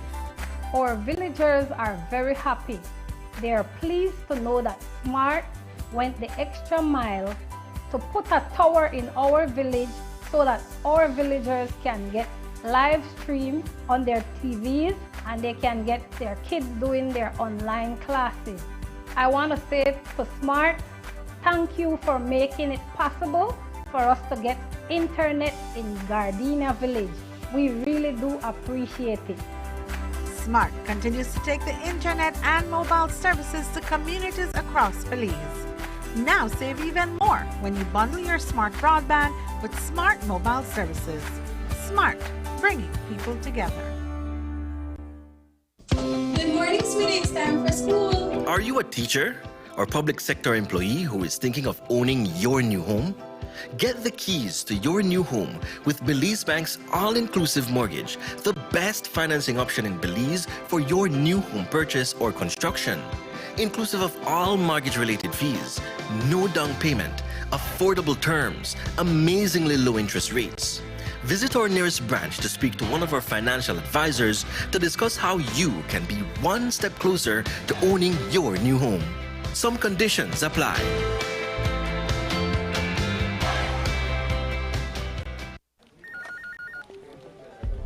As one of the largest cable and internet providers in Belize, CBC strives to provide our customers with the highest standards of quality, value, and service in all aspects of cable TV and internet.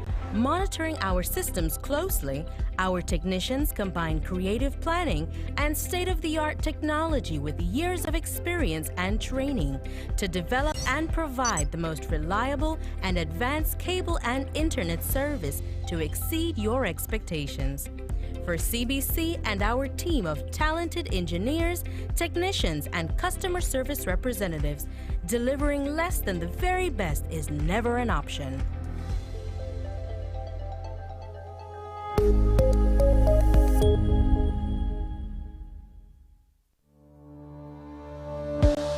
Working off-site doesn't mean you have to be off your game. Studies have shown that simply adding a keyboard and mouse to your laptop increases productivity by 26%. Add a monitor and you'll be 35% more productive. At Fulltech Systems, we have what you need to enhance your remote work or e-learning experience.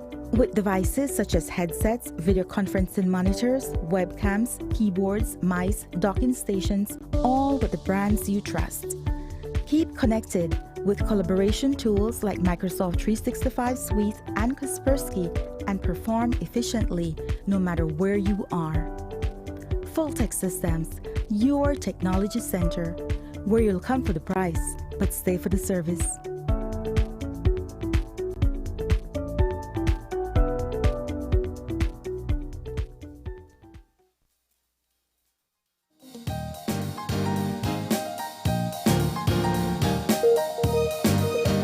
And just like that, we're at the end of our show for this morning, Marlene. And we started off the morning discussing with the minister, the CEO that is of the Ministry of Transport and the Chief Transport Officer about some of the new strategies that's taking place within the ministry and how they plan to address the transport situation that's happening right now. And we're looking forward to see developments of that going forward and even bringing back our CEO to discuss more about public utilities. Of course, yes. There's a lot to discuss, but today we got the opportunity to also have our first interview with the Chief Transport Officer, Miss Deanne Vasquez, and she was able to kind of share what her vision is moving forward, definitely a priority on policy and strategy, and being able to get an idea as to where they hope to take the transport industry. Of course, we know there's a lot of work to do, Right. and so, of course, we'll keep on monitoring. Yeah. And our second discussion this morning was with a representative from STEM in Canada, and just basically the free classes that are being offered for Belizeans and the Caribbean as a whole. Get our young people involved in science, technology, engineering, and math is so critically important. So have your children sign up for this program at stembelize.com and take advantage of such a huge opportunity.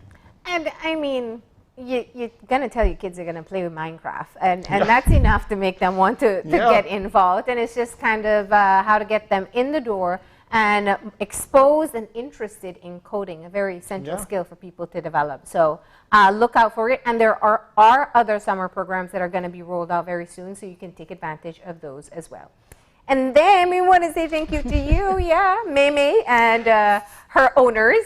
I should say her doggy parents. That's Floyd and Amber Williams. And we want to say thank you to them. They're from May's Pet Grooming. Yeah. I mean, I'm ready to take her home with me, but I'm pretty sure I won't be allowed.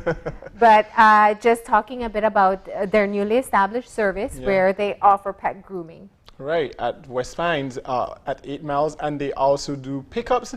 So please go and look for them on their Facebook page at May's Pets Grooming, as well on Instagram, and get access to their services. All right. Yeah. And well, we thank you. We got to wrap up for this morning. So thank you for joining us this morning. If you'd like to contact us, send us an email at oye@channel5belize.com. You can also find us at Open Your Eyes BZ on Instagram. And on Facebook. On OYE Belize at Instagram, and Open Your Eyes BZ on Facebook. There you go. All right. And remember to tune in tomorrow morning at 6:30 when you open your eyes. To start your morning right. Until then, keep your eyes, your mind, and your hearts open. All right. Have a great day.